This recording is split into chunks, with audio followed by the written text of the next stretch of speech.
A very good evening, friends. Today we are here to discuss some of the important case laws relating to CIRP process. You would notice that case laws are same, but now they have bifurcated the case laws process-wise, like case laws applicable for CIRP, for corporates, case laws applicable for individuals and partnership firms, and case laws applicable for liquidation provisions. Accordingly, we have to study the case laws. Most of you have already seen this PPT, but we have introduced some new concepts into it. Earlier it was running into 100 some pages, now it is running into 263 pages. I will share this PPT as well with you. I don't think I have shared it as yet, but I'll share it with you. So let us briefly see. We will see only the important sections. First of all, innovative. Innovative में कोई बता सकता है क्या case था 2-4-5 minute में, क्योंकि थोड़ा सा इसको इंटरेक्टिव बनाते हैं. आप बताइए, कुछ आपके सामने लिखा भी हुआ है. कोई बता सकते हैं अनम्यूट करके अपने को कि क्या केस था? कोई बता सकते हैं? हाँ जी सर, इनोवेटिव इंडस्ट्रीज में केस था इसका मरुआ का, महाराष्ट्र क्या था, महाराष्ट्र रिलीफ अंडरटेकिंग्स एक्ट. हाँ हाँ. तो इसमें डिसीजन आया था सुप्रीम कोर्ट का कि IBC will prevail and state law will not prevail. हाँ हाँ. ठीक है. अच्छा, और उसके अलावा ये सीडीआर क्या होता है? सीडीआर मालूम है आपको क्या होता है? कॉर्पोरेट डिपॉजिट रिसीट क्या था? नहीं. Corporate debt restructuring. हाँ, रिस्ट्रक्चरिंग वाला केस. हाँ, ये एक्चुअली जो आरबीआई से चीजें गवर्न होती हैं. तो इसमें क्या था, ये एक्चुअली एक सिख कंपनी थी, ये जो इनोवेटिव इंडस्ट्री थी ना, ये एक सिख कंपनी थी. इन्होंने एक प्रपोजल डाला कॉर्पोरेट डेट रिस्ट्रक्चरिंग का, वो एडमिट हो गया.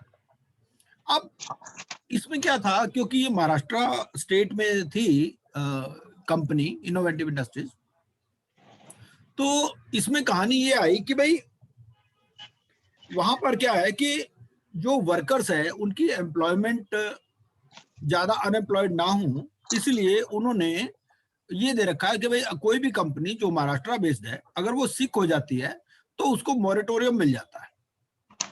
ये महाराष्ट्र रिलीफ अंडरटेकिंग्स एक्ट में लिखा हुआ है, और उसमें एक नॉन ऑब्स्टेंटिव क्लॉज भी है. नॉन ऑब्स्टेंटिव क्लॉज हम सब लोग जानते ही हैं कि नॉन ऑब्स्टेंटिव क्लॉज में ये होता है कि भाई not withstanding anything contained in any other act.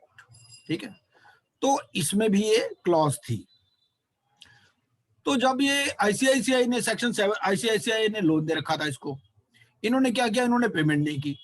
Innovative वालों ने इन्होंने कहा भाई हमारी तो सिक इंडस्ट्रियल अंडरटेकिंग है, महाराष्ट्र रिलीफ अंडरटेकिंग्स एक्ट में हम आते हैं, यहाँ पर नॉन ऑब्स्टेंटिव क्लॉज है, तो हमें तो मॉरेटोरियम मिला हुआ.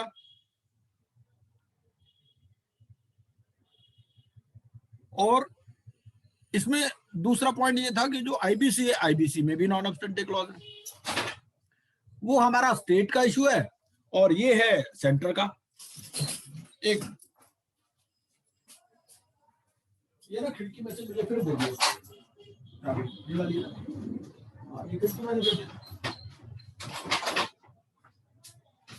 तो इसमें इशू ये आया भाई आईबीसी में भी है और यहां पर भी है, तो किसका प्रिवेल करेगा? कॉन्स्टिट्यूशन भी हमारे सिलेबस में है. ये जो आईबीसी है, क्योंकि ये सेंटर से गवर्न होता है, तो ये कवर्ड है entry number 9 list 3 of the 7th schedule to the Constitution. सवाल इस पर भी पूछ लेते हैं कि ये कौन सी लिस्ट में इंक्लूडेड है, कौन सी एंट्री में इंक्लूडेड है, ये क्योंकि ये सब बातें केस में लिखी हुई हैं. ठीक है. अब ये जो है महाराष्ट्र रिलीफ अंडरटेकिंग जो स्पेशल प्रोविजंस एक्ट है, ये है, इसका नंबर एंट्री 23 है और ये लिस्ट 3 है ऑफ द 7th शेड्यूल. ठीक है. ये हमें मालूम है कि 3 तरह की लिस्ट होती है. ठीक है ना, क्योंकि कॉन्स्टिट्यूशन भी हमें पढ़ना है. एक तो यूनियन लिस्ट होती है, एक होती है स्टेट लिस्ट, एक होती है कंकरेंट लिस्ट.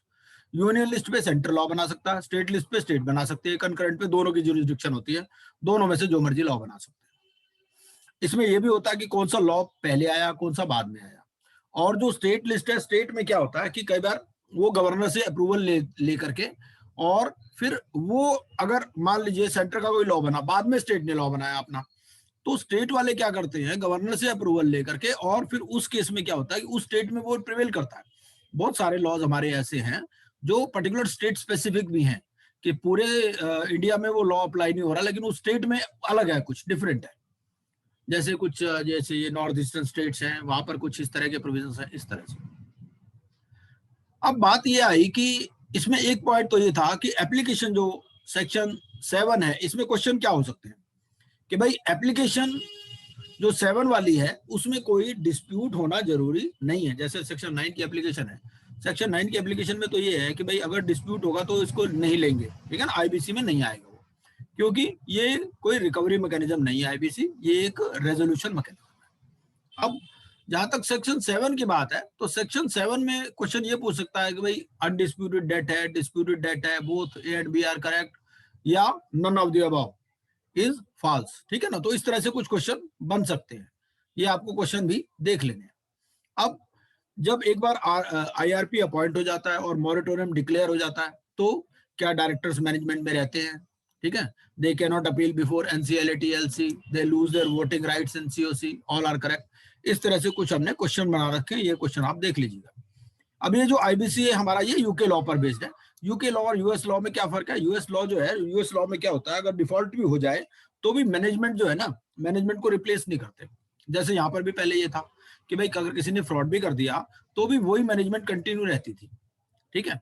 लेकिन यूके लॉ में क्या है कि क्रेडिटर्स टेक ओवर। तो हमारा ये जो आईबीसी है ये यूके लॉ पर बेस्ड है। इस पे भी कई बार क्वेश्चन आ जाता है कि हमारा कौन से लॉ पर बेस्ड है आईबीसी, ठीक है। और एनसीएलटी, एक और क्वेश्चन इसमें पूछा जा सकता है कि एनसीएलटी जो है, it has to inform about the rejection of the application submitted before it under section 7। किस किस को इन्फॉर्म करना होता है? कॉर्पोरेट डेटर को इन्फॉर्म करेगी, फाइनेंशियल क्रेडिटर को इन्वॉल्व करेगी, ऑल द इंटरेस्टेड पार्टीज, ठीक है। फिर एक इसमें बात आती है असाइनमेंट की। ये सारे क्वेश्चन हमने केस लॉ पढ़ करके बना रखे हैं, इनसे पूछ जा सकते हैं। एक इसमें ये आती है कि अगर ऑपरेशनल डेट है, एक असाइनमेंट की कॉन्सेप्ट हमें पता ही है, ठीक है ना, कि एक मान लीजिए ऑपरेशनल क्रेडिटर है, वो अपना डेट असाइन कर देता है। वो या तो ऑपरेशनल क्रेडिटर को असाइन करेगा या फाइनेंशियल क्रेडिटर को असाइन करेगा। तो अगर मान लीजिए ऑपरेशनल डेटर ने, ऑपरेशनल क्रेडिटर ने अपना डेट किसी फाइनेंशियल क्रेडिटर को असाइन कर दिया, तो क्या उसका कैरेक्टर चेंज होगा? नहीं, कैरेक्टर चेंज नहीं होगा। वो फाइनेंशियल क्रेडिटर के पास आ चुका है डेट, लेकिन for the purpose of adjudication वो ऑपरेशनल क्रेडिट ही रहेगा, ऑपरेशनल डेट ही रहेगा, ठीक है। उसके बाद में एक क्वेश्चन ये आता है कि an IRP ask the bank of the corporate debtor to effect certain debits without the approval of COC, ठीक है। अब ये जो आईआरपी है, आईआरपी ने बैंक को कहा, ये तो हमें मालूम है कि बोर्ड ऑफ डायरेक्टर्स की पावर सीज हो जाती है, सारी पावर्स आईआरपी के पास आ जाती है, ठीक है, जैसे ही अपनी सीआईआरपी प्रोसेस शुरू हो जाता है। तो ये कुछ डेबिट्स के लिए कहता है बैंक को without the approval of COC, ठीक है। तो क्या ये एक्शन वॉइडेबल है, वॉइड है, क्या रेटिफाई हो सकता है, नहीं हो सकता, ये भी एक क्वेश्चन है। इसके अलावा कुछ फॉर्म्स के ऊपर क्वेश्चन पूछ लेते हैं कि जैसे फॉर्म 1 है, फॉर्म 1 के कितने पार्ट्स हैं। ये क्यों क्वेश्चन बनाए गए हैं? ये इसीलिए बनाए गए कि ये सारी बातें उसके अंदर डिस्कस की गई हैं। अगर आप इनोवेटिव इंडस्ट्रीज वाला केस पढ़ेंगे तो शायद 100 पेज का होगा, तो उसमें ये सब बातें लिखी गई हैं, तो वहीं से निकाला गया है ये। और एविडेंस ऑफ डिफॉल्ट जो है वो कौन से पार्ट में देना होता है फॉर्म 1 के, ठीक है। और इसमें एक बात की गई रिपग्नेंसी की। रिपग्नेंसी क्या होती है? रिपग्नेंसी होता है इनकंसिस्टेंसी। मान लीजिए स्टेट ने भी लॉ बनाया, सेंटर ने भी लॉ बनाया, दोनों इनकंसिस्टेंट है, तो सबसे पहले तो देखते हैं कि भाई दोनों ही अगर कोएग्जिस्ट कर जाए तो ज्यादा जरूरी है। अगर दोनों कोएग्जिस्ट नहीं करते तो सेंटर वाले को प्रिविलेंस दी जाएगी ओवर स्टेट।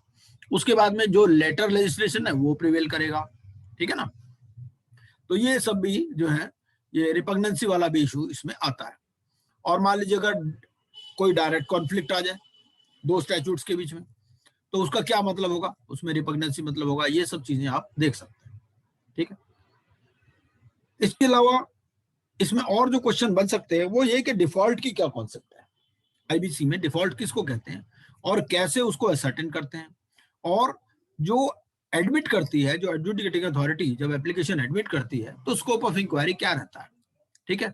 और scope of hearing to be provided to corporate debtor. तो जो कॉर्पोरेट डेटर है उसको क्या हियरिंग की अपॉर्चुनिटी देना जरूरी है, क्योंकि हमने सेक्शन 7 में पढ़ा है कि the adjudicating authority has to ascertain the default. ascertain का मतलब उसने देख लिया, अगर जरूरत है तो अपॉर्चुनिटी देंगे, कोई जरूरी नहीं है कि कॉर्पोरेट डेटर को अपॉर्चुनिटी दी जाए। फाइनेंशियल क्रेडिटर ने एप्लीकेशन लगाई, ठीक है, तो उसके बेसिस पे ही, अगर उसको डॉक्यूमेंट्स के बेस पे लगता है कि डिफॉल्ट हुआ है, तो वो एप्लीकेशन एडमिट कर लेते हैं, ठीक है। तो आइए इनको थोड़ा सा डिटेल में देखते हैं। पहला बात तो है कॉन्सेप्ट ऑफ डिफॉल्ट। डिफॉल्ट ये हम इनोवेटिव इंडस्ट्रीज ही डिस्कस कर रहे हैं, ठीक है। तो पहला है concept of default under IBC. इसमें जो है एक तो ये है कि non payment of debts when become due, ठीक है। भाई ये डिफॉल्ट कब होता है? डिफॉल्ट पहली बात तो ये ड्यू होना चाहिए। अगर कोई चीज ड्यू ही नहीं है तो वो डिफॉल्ट में नहीं आएगी, ठीक है। आपका ड्यू हो गया और पेमेंट नहीं हुई तो डिफॉल्ट में आएगा, ठीक है। अगर आपने पार्ट पेमेंट कर दी, even non payment of part of default due, ठीक है, आपने 10 लाख रुपए देने थे, आपने 2 लाख रुपए दिए, तो वो भी डिफॉल्ट में आ जाएगा, ठीक है। और चाहे आपका डिस्प्यूटेड है, नहीं डिस्प्यूटेड है, तो भी डिफॉल्ट में आ जाएगा, ठीक है। तो 3 चीजें, पहली बात ड्यू होना चाहिए, दूसरी बात पार्ट पेमेंट भी जो है वो भी डिफॉल्ट में आएगी, तीसरी चाहे डिस्प्यूटेड हो चाहे अनडिस्प्यूटेड हो, दोनों ही डिफॉल्ट में आएगा, ठीक है। ये नहीं कह सकते कि ये तो डिस्प्यूटेड है जी, ठीक है। उसके बाद में ये जो स्कोप ऑफ इंक्वायरी है, जब सेक्शन 7 में पिटीशन एडमिट होती है तो क्या स्कोप ऑफ इंक्वायरी रहता है? सेक्शन 7 की एप्लीकेशन हमें मालूम है कि फाइनेंशियल क्रेडिटर एप्लीकेशन लगाते हैं, ठीक है, एडजुडिकेटिंग अथॉरिटी मतलब एनसीएलटी के पास। तो अब ये एप्लीकेशन एडमिट कब होगी? पहली बात तो ये देखेगी कि to see default has occurred on the basis of evidence या record of information utility. Information utility हमें मालूम है National e Governance Services Limited, NESL, ठीक है। तो वो एविडेंस के बेस पे, एविडेंस क्या हो सकता है? मान लो चेक बाउंसिंग हो सकती है, ठीक है, कोई रिफ्यूजल टू पे हो सकता है, या इन्होंने अपना दिखाया प्रूफ कि हमने पेमेंट के लिए बोला, उन्होंने रिफ्यूज किया, इस तरह से, ठीक है। तो सबसे पहले तो देखेंगे जब एडजुडिकेटिंग अथॉरिटी एप्लीकेशन एडमिट करेगी अंडर सेक्शन 7, तो सबसे पहले तो ये देखेगी कि क्या डिफॉल्ट हुआ है, ठीक है। और डिफॉल्ट का क्या बेसिस रहेगा? या तो एविडेंस को प्रोड्यूस करेगा पार्टी, नेचुरली जो फाइनेंशियल क्रेडिटर है, या फिर वो अगर इंफॉर्मेशन यूटिलिटी के रिकॉर्ड में कोई चीज चढ़ी हुई है तो वो एविडेंस ऑफ डिफॉल्ट मान लिया जाएगा, ठीक है। और एप्लीकेशन कंप्लीट होनी चाहिए। एप्लीकेशन कंप्लीट कब मानी जाती है? एप्लीकेशन हमें मालूम है कि पहले रजिस्ट्री के पास जाती है। एनसीएलटी में अगर आप पिटीशन लगाते हो अपनी, तो क्या होता है, पहले रजिस्ट्री उसको चेक करती है कि उसमें कोई कमी तो नहीं है। वो कमी जब पूरी हो जाए, जब वो प्रेजेंट हो जाती है बेंच के सामने, तब वो कंप्लीट मानी जाती है, ठीक है। अब रिजेक्शन कब कर सकते हैं? रिजेक्शन कर सकते हैं कि only if CD is able to justify that there is no default occurred, ठीक है। या तो कॉर्पोरेट डेटर ये बोले कि भाई डेट ड्यू ही नहीं है, ठीक है, या फिर ये बोले कभी डिफॉल्ट ही नहीं हुआ।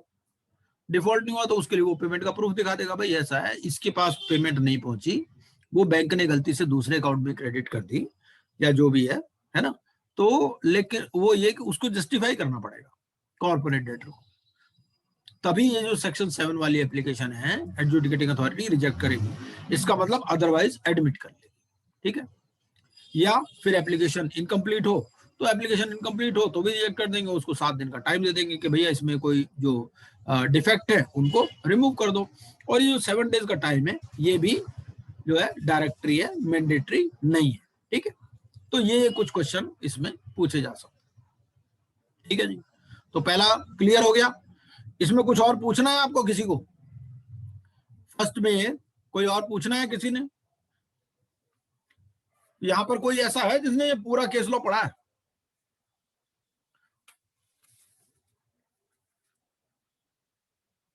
क्योंकि क्या है कि पढ़ने चाहिए पूरे के पूरे केस लॉ। हम लोग भी तो क्वेश्चन इसमें से बनाते हैं देख देख करके।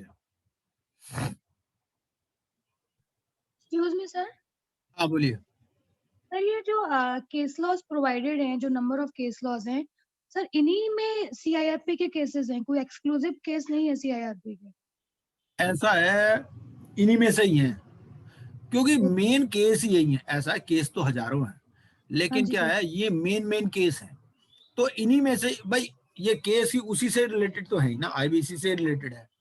हाँ जी सर। तो उसी में से आ रहे हैं केसेस। अभी तो ऐसा है ना, वो क्या करेंगे, हो सकता है वो कोई केस स्टडी बना के भेज दें, केस स्टडी भी बना के दे सकते हैं वो आपको, बट वो केस स्टडी भी कहीं ना कहीं फैक्ट तो उठाएंगे ना कहीं से। हाँ जी सर। तो वो चीज है। ओके सर, ओके, ठीक है सर। तो ये पहला था। अब है हमारे पास मोबिलॉक्स का। मोबिलॉक्स का तो बड़ा मशहूर केस है, आप सबको मालूम ही है। इसमें क्या है कि स्टार टीवी पे एक नच बलिए करके प्रोग्राम आता था। ये मोबिलॉक्स के पास उसका कॉन्ट्रैक्ट था, और इन्होंने क्या किया, जैसे इलेक्ट्रॉनिक वोटिंग वगैरह होती है, आपको मालूम है, जैसे मान लो केबीसी वगैरह में भी इलेक्ट्रॉनिक वोटिंग होती है, तो उन्होंने किरूसा सॉफ्टवेयर को एक कॉन्ट्रैक्ट दे दिया कि भाई आप जो है ये हमारा सॉफ्टवेयर वाला रिलेटेड काम देख लोगे सारा, ठीक है, ई पोलिंग वगैरह ये सब।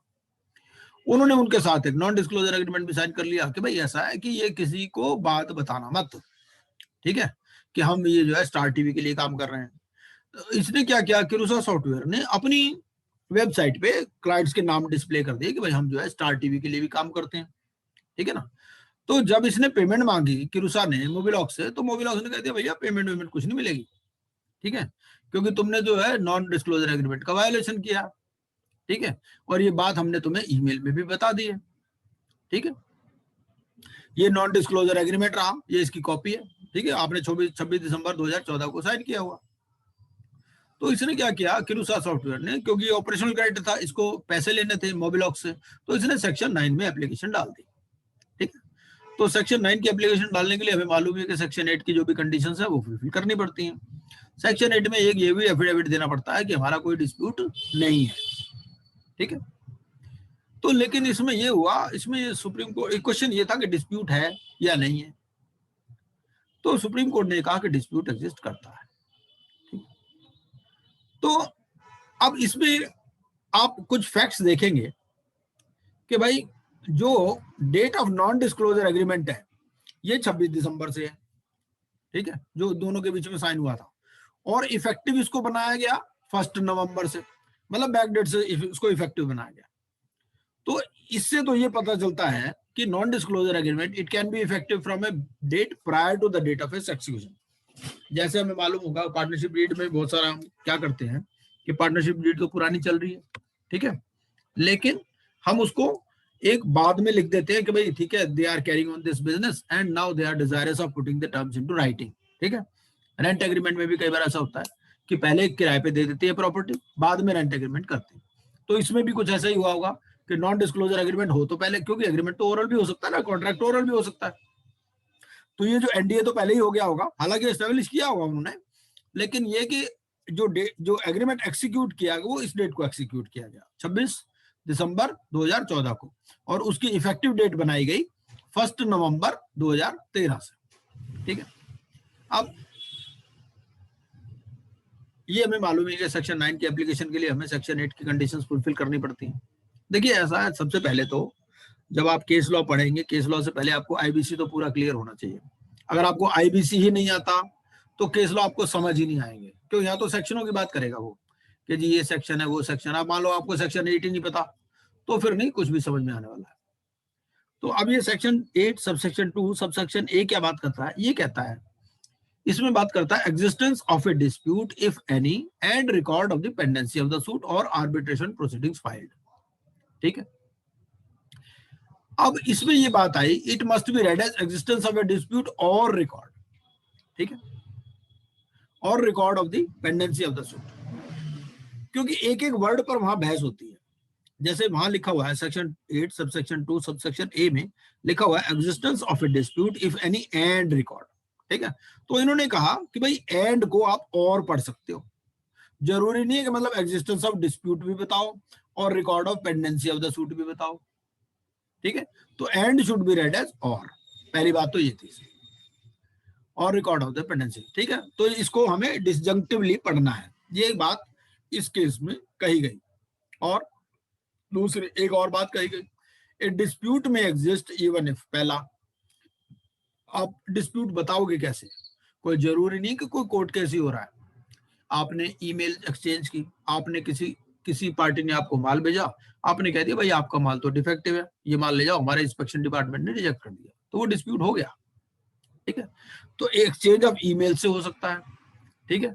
दूसरी बात ये कि डेफिनेशन ऑफ डिस्प्यूट जो है ये इंक्लूसिव डेफिनेशन, ये कोई एग्जॉस्टिव डेफिनेशन नहीं है, ठीक है। इंक्लूसिव का मतलब इसमें और चीजें भी आ सकती है। जैसे डिस्प्यूट के ऊपर ही बहुत सारी चीजें हमने देखी हैं, जैसे मान लीजिए आप कह दो जी एफआईआर फाइल्ड है, तो खाली एफआईआर से ही नहीं हो जाता, आपको अलग से प्रूव भी करना पड़ेगा कि भाई डिस्प्यूट है, और तीसरी बात यह है कि no legal proceedings are filed, ठीक है, चाहे आपने कोई कोर्ट केस कर रखा है चाहे नहीं कर रखा, तो भी डिस्प्यूट माना जा सकता है, ठीक है। अब इसमें ये है कि भाई ये जो आईबीसी आया, ठीक है ना, तो इसमें सेक्शन 255 है, 255 है रेड विद 11th शेड्यूल, ठीक है। इससे क्या हुआ है, इससे section 271 of the companies act amend हो गया, ठीक है। पहले हमें मालूम ही है कि भाई जो भी अगर आपके डिस्प्यूट होते थे, आप वाइंडिंग अप की पिटीशन लगाते थे, वो कहाँ लगाते थे, सेक्शन 271 में। अब जब ये आईबीसी आ गया तो आईबीसी में सेक्शन 255 है। 255 में हमें मालूम ही है क्या है, 255 में अलग अलग शेड्यूल दे रखे हैं, 1 से 12 शेड्यूल दे रखे हैं, ठीक है ना। भाई फर्स्ट शेड्यूल में ये अमेंडमेंट हो गई, जो जहां जैसे पार्टनरशिप एक्ट है, कस्टम्स एक्ट है, ठीक है ना, payment and dispute settlement act है, जो भी जितने भी एक्ट हैं उनमें जहां भी अमेंडमेंट हुई वो पर्टिकुलर शेड्यूल इसमें दे रखा है। तो 11th शेड्यूल जो है वो कंपनी एक्ट से पर्टेन करता है। और इस ये जो 11th शेड्यूल है सेक्शन 255 क्या करता है, इसको अमेंड कर देता है। वो कहता है कि company being unable to pay its debts is no longer a ground for winding up of the company, ठीक है। इससे ये अमेंड हो गया और उसने क्या कहा कि जो कंपनी है if it is unable to pay its debt is no longer a ground for winding up of the company. तो इसलिए फ्रेश नोटिस चाहिए आपको सेक्शन 8 में, ठीक है। मतलब ये है कि आपकी कोई वाइंडिंग अप पिटीशन पहले चल रही है, ठीक है, आपने 271 का नोटिस पहले दे रखा है, आपने यहाँ नोटिस नहीं दिया सेक्शन 8 का, ठीक है, तो आपकी पिटीशन रिजेक्ट हो जाएंगी, ये कहता है। उसके बाद में ये भी क्वेश्चन आता है कि भाई एडजुडिकेटिंग अथॉरिटी को कैसे, एडजुडिकेटिंग अथॉरिटी एक ये भी चीज देखती है कि जो प्रपोज्ड रेजोल्यूशन प्रोफेशनल है उसके अगेंस्ट में कोई डिसिप्लिनरी प्रोसीडिंग तो नहीं है, ठीक है ना। तो उसमें वो आपसे रेलेवेंट रेगुलेशन पूछ सकता है, भाई कौन से रेगुलेशन में ये बात कही गई है, ठीक है। तो ये आप रेगुलेशन जब पढ़ेंगे, रेगुलेशन में मैं वो एक आध दिन में साइट पे डाल दूंगा, सारा उनके भी पीपीटी बन रही है, ठीक है ना, तो वो भी जो है साइट पे डाल देंगे 1-2 दिन। और रेगुलेशंस अलग से भी हम डिस्कस करेंगे 2-4 क्लासेस में। तो इसके बाद में अब बात आती है कि भाई ये जो वर्ड अटेस्टेड लिखा हुआ है सेक्शन 8 में, तो अटेस्ट होना किससे है, नोटरी से होगा, ओथ कमिश्नर से होगा, सेल्फ अटेस्टेड होगा, ठीक है। तो कहते हैं सेल्फ अटेस्टेड होगा। मतलब ये क्वेश्चन आपके सामने दिए गए हैं, मैं आंसर जानबूझ के नहीं दे रहा हूं, क्योंकि इन आंसरों को आपको उस केस लॉ के अंदर ढूंढना है, ठीक है। मैं सबका टेक्स्ट ऑलरेडी ग्रुप में डाल रखा है, जितने भी केस लॉज है सबका टेक्स्ट ग्रुप में डाला हुआ ऑलरेडी, और नहीं तो आप ग्रुप में रिक्वेस्ट करेंगे तो दोबारा भी कोई ना कोई भी डाल देगा, सबके पास है। उसके बाद में ये है कि भाई ये जो जैसे सेंट्रल गवर्नमेंट के भी कुछ ड्यूज होते हैं, मान लो इनकम टैक्स के ड्यूज हैं, या कोई स्टेट गवर्नमेंट कोई टैक्स के वैट का कुछ है, या जीएसटी का है, या कोई म्यूनिसिपल टैक्सेस के ड्यू हैं, या वर्कमैन एम्प्लॉयज के हैं, तो ये सब जो है ये सारे जो है आपके ऑपरेशनल क्रेडिटर्स में आते हैं। और अब वर्कमैन या एम्प्लॉयज जो हैं ये दोनों तरह से एप्लीकेशन फाइल कर सकते हैं। ये सारी बातें इस केस के अंदर डिस्कस की गई हैं, ये ऐसे नहीं मैं डिस्कस कर रहा है इन जनरल, ये सारी बातें इस केस में कही गई हैं। आप जब देखेंगे तो आपको ये सब के आंसर मिलेंगे। उनमें जो वर्कमैन या जो एम्प्लॉयज हैं वो एप्लीकेशन इंडिविजुअल कैपेसिटी में भी फाइल कर सकते हैं और जॉइंट कैपेसिटी में भी फाइल कर सकते हैं, ठीक है।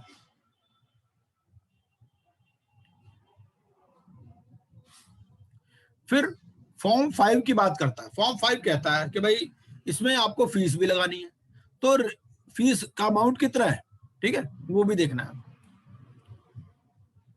अब यहाँ पर 10 दिन के पीरियड की बात करी, भाई ऐसा ना, आप जो ऑपरेशनल क्रेडिटर है वो कॉर्पोरेट डेटर को 10 दिन का नोटिस देगा। अब ये 10 दिन कैसे काउंट होंगे, डेट ऑफ इशू से काउंट होंगे, डेट ऑफ डिस्पैच से काउंट होंगे, डेट ऑफ रिसिप्ट से काउंट होंगे, ठीक है। वैसे डेट ऑफ रिसिप्ट से काउंट होंगे, लेकिन आप उसमें ढूंढिए इसको। फिर मोड ऑफ कम्युनिकेशन कैसा रहेगा, इस तरह से क्वेश्चन पूछ लेते हैं उसमें, मतलब घुमा फिरा के कि भाई आपने वाकई केस लॉ पढ़ा भी है कि नहीं पढ़ा। तो सेक्शन 10 में जो है मोड ऑफ कम्युनिकेशन क्या है, रजिस्टर्ड पोस्ट है, स्पीड पोस्ट विद एक्नॉलेजमेंट है, या कोरियर है, क्या चीज है, ठीक है, या इलेक्ट्रॉनिक मेल है। फिर प्लेस ऑफ सर्विस, आपने जो नोटिस देना है सेक्शन 10 का वो कहां पर दोगे आप, ठीक है, रजिस्टर्ड ऑफिस पे दोगे, होल टाइम डायरेक्टर पे दोगे, डेजिग्नेटेड पार्टनर के पास दोगे, या की मैनेजरल पर्सन के पास दोगे। और जो एडजुडिकेटिंग अथॉरिटी है वो अपॉर्चुनिटी देगी। हमें मालूम है कि भाई कोई भी एप्लीकेशन अगर रिजेक्ट करनी है तो उसके लिए एडजुडिकेटिंग अथॉरिटी 7 दिन की अपॉर्चुनिटी देती है, ठीक है ना। तो अब ये कहते हैं within 7 days of date of receipt. अब डेट ऑफ रिसिप्ट आप कैसे एस्टेब्लिश करोगे, ठीक है। तो एक एक चीज पे वहां बहस होती है।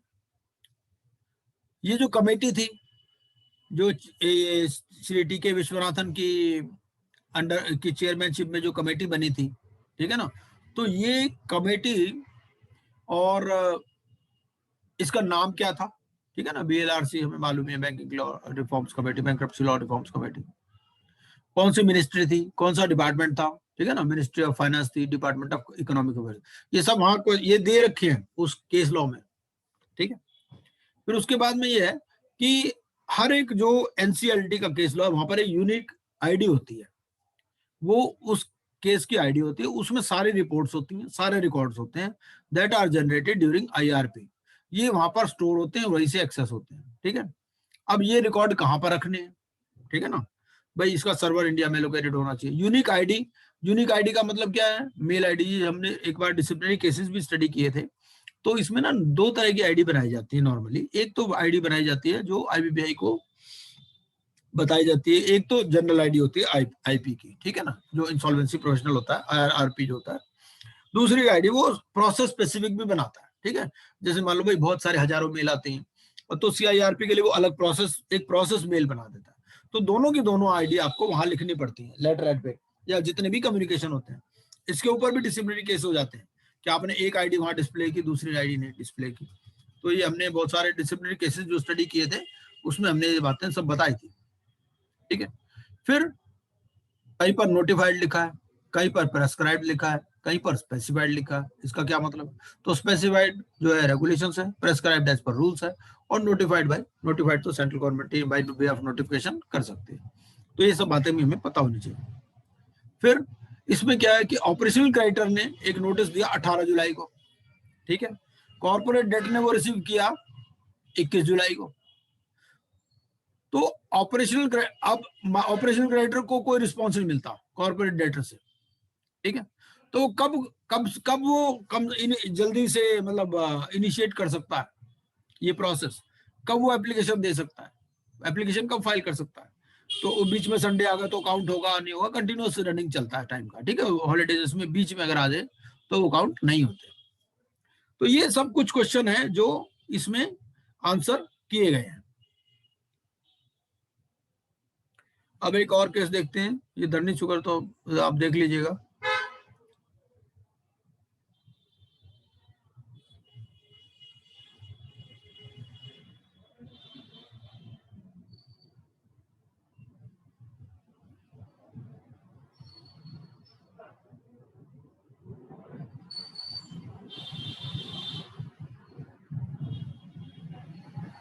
ये हमने काफी डिटेल में डिस्कस किया था पिछली बार, धरनी शुगर वाला केस, तो आप पढ़ लीजिएगा, समझ में आ जाएगा इसमें।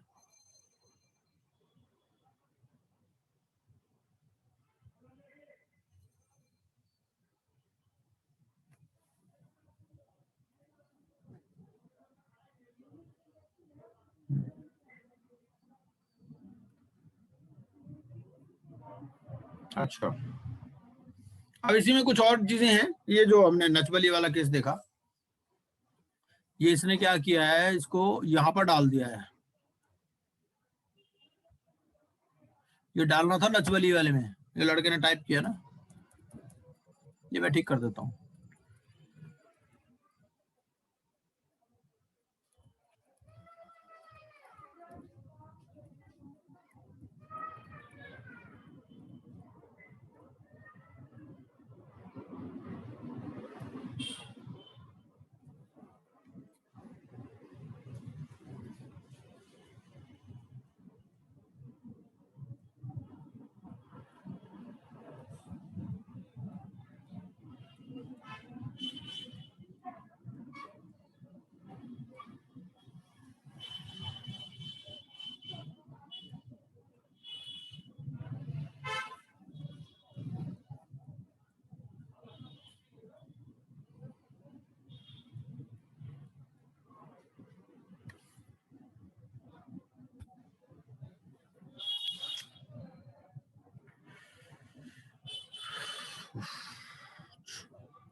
चाबी मुझे दे जा बेटा, 1 मिनट जी।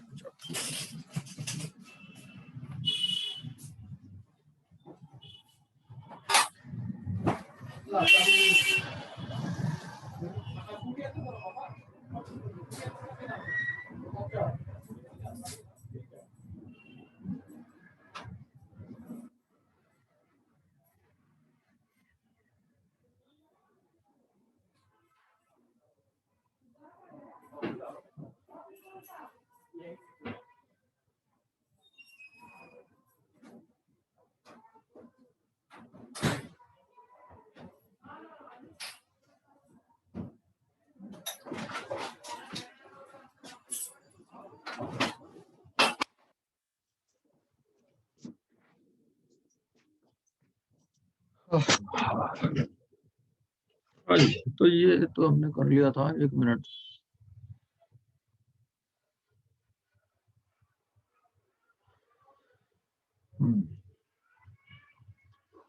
ओहो, अच्छा ये भी कुछ और ही कर दिया हमने।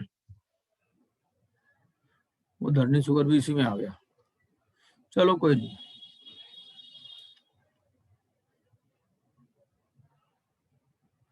कोई नहीं, मैं कल करा दूंगा। ठीक, इसमें ना थोड़ा सा मैं इसको और डिस्कस कर लेता हूँ। ये हुआ क्या, तो टाइपिंग में इधर का उधर हो गया है, कोई बात नहीं।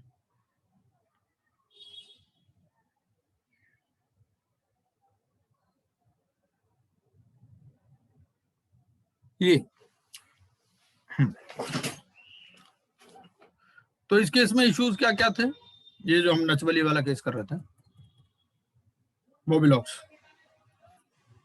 तो मोबिलॉक्स में इश्यूज ये, तो एक तो डिस्प्यूट की बात थी, ठीक है। दूसरा ये था कि जो नॉन डिस्क्लोजर एग्रीमेंट का ब्रीच हुआ, तो it was sufficient to construe the existence of dispute to invalidate the CIRP application filed by the operational credit. तो इसमें सुप्रीम कोर्ट ने माना कि डिस्प्यूट एग्जिस्ट करता है, क्योंकि उन्होंने ब्रीच किया है नॉन डिस्क्लोजर एग्रीमेंट का। तो इसी से ही जो डिस्प्यूट जो है प्रूव हो जाता है, और जो सीआईआरपी प्रोसेस है पूरा वो बेकार हो गया, वो इनवैलिडेट हो गया, ठीक है। और इसमें ये भी था कि it was held that existence of dispute means that pre existing dispute which was exist prior to the receipt of the demand notice. क्या इसमें एक और इंपॉर्टेंट चीज हमें देखने वाली होती है कि एक बार ऑपरेशनल क्रेडिटर ने आपको डिमांड नोटिस दे दिया, उसके बाद में अगर कोई डिस्प्यूट आता है तो वो काउंट नहीं होगा, ठीक है ना। तो एग्जिस्ट करना चाहिए पहले, प्री एग्जिस्टिंग डिस्प्यूट, ठीक है। It should exist prior to the receipt of the demand notice. अब इशू में पहली बात आती है एग्जिस्टेंस ऑफ डिस्प्यूट की, नचबली वाला केस हम कर रहे हैं। तो सुप्रीम कोर्ट ने क्या कहा, सुप्रीम कोर्ट ने while deciding the matter scrutinise the background of the IB code. उन्होंने देखा भाई आईबीसी की बैकग्राउंड क्या है। उन्होंने कहा कि भाई जो आईबीसी है, it is defined dispute as a bona fide dispute और आर्बिट्रेशन प्रोसीडिंग्स, ठीक है। जब ये बिल आया था, आईबीसी का बिल आया था 2015 में, जो बैंक्रप्सी लॉ रिफॉर्म्स कमेटी जो टीके विश्वनाथन जी की रिपोर्ट के बेस पे बनी थी, तो उसमें क्या, उसमें जो बिल बना था उसमें क्या कहा था, उसमें ये कहा था डिस्प्यूट है as a bonafide suit or arbitration proceeding, ठीक है। लेकिन जब ये बिल पास हुआ तो जो टर्म डिस्प्यूट थी under section 5 subsection 6 was dropped from the definition. तो ये जो डिस्प्यूट वर्ड था वहां पर इसको ड्रॉप कर दिया गया।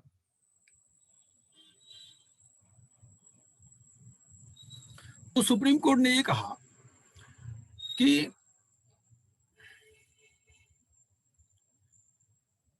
ये जो इससे पहले की जो जूरिस्प्रूडेंस है डिस्प्यूट के ऊपर, it does not apply to the current IB code, ठीक है।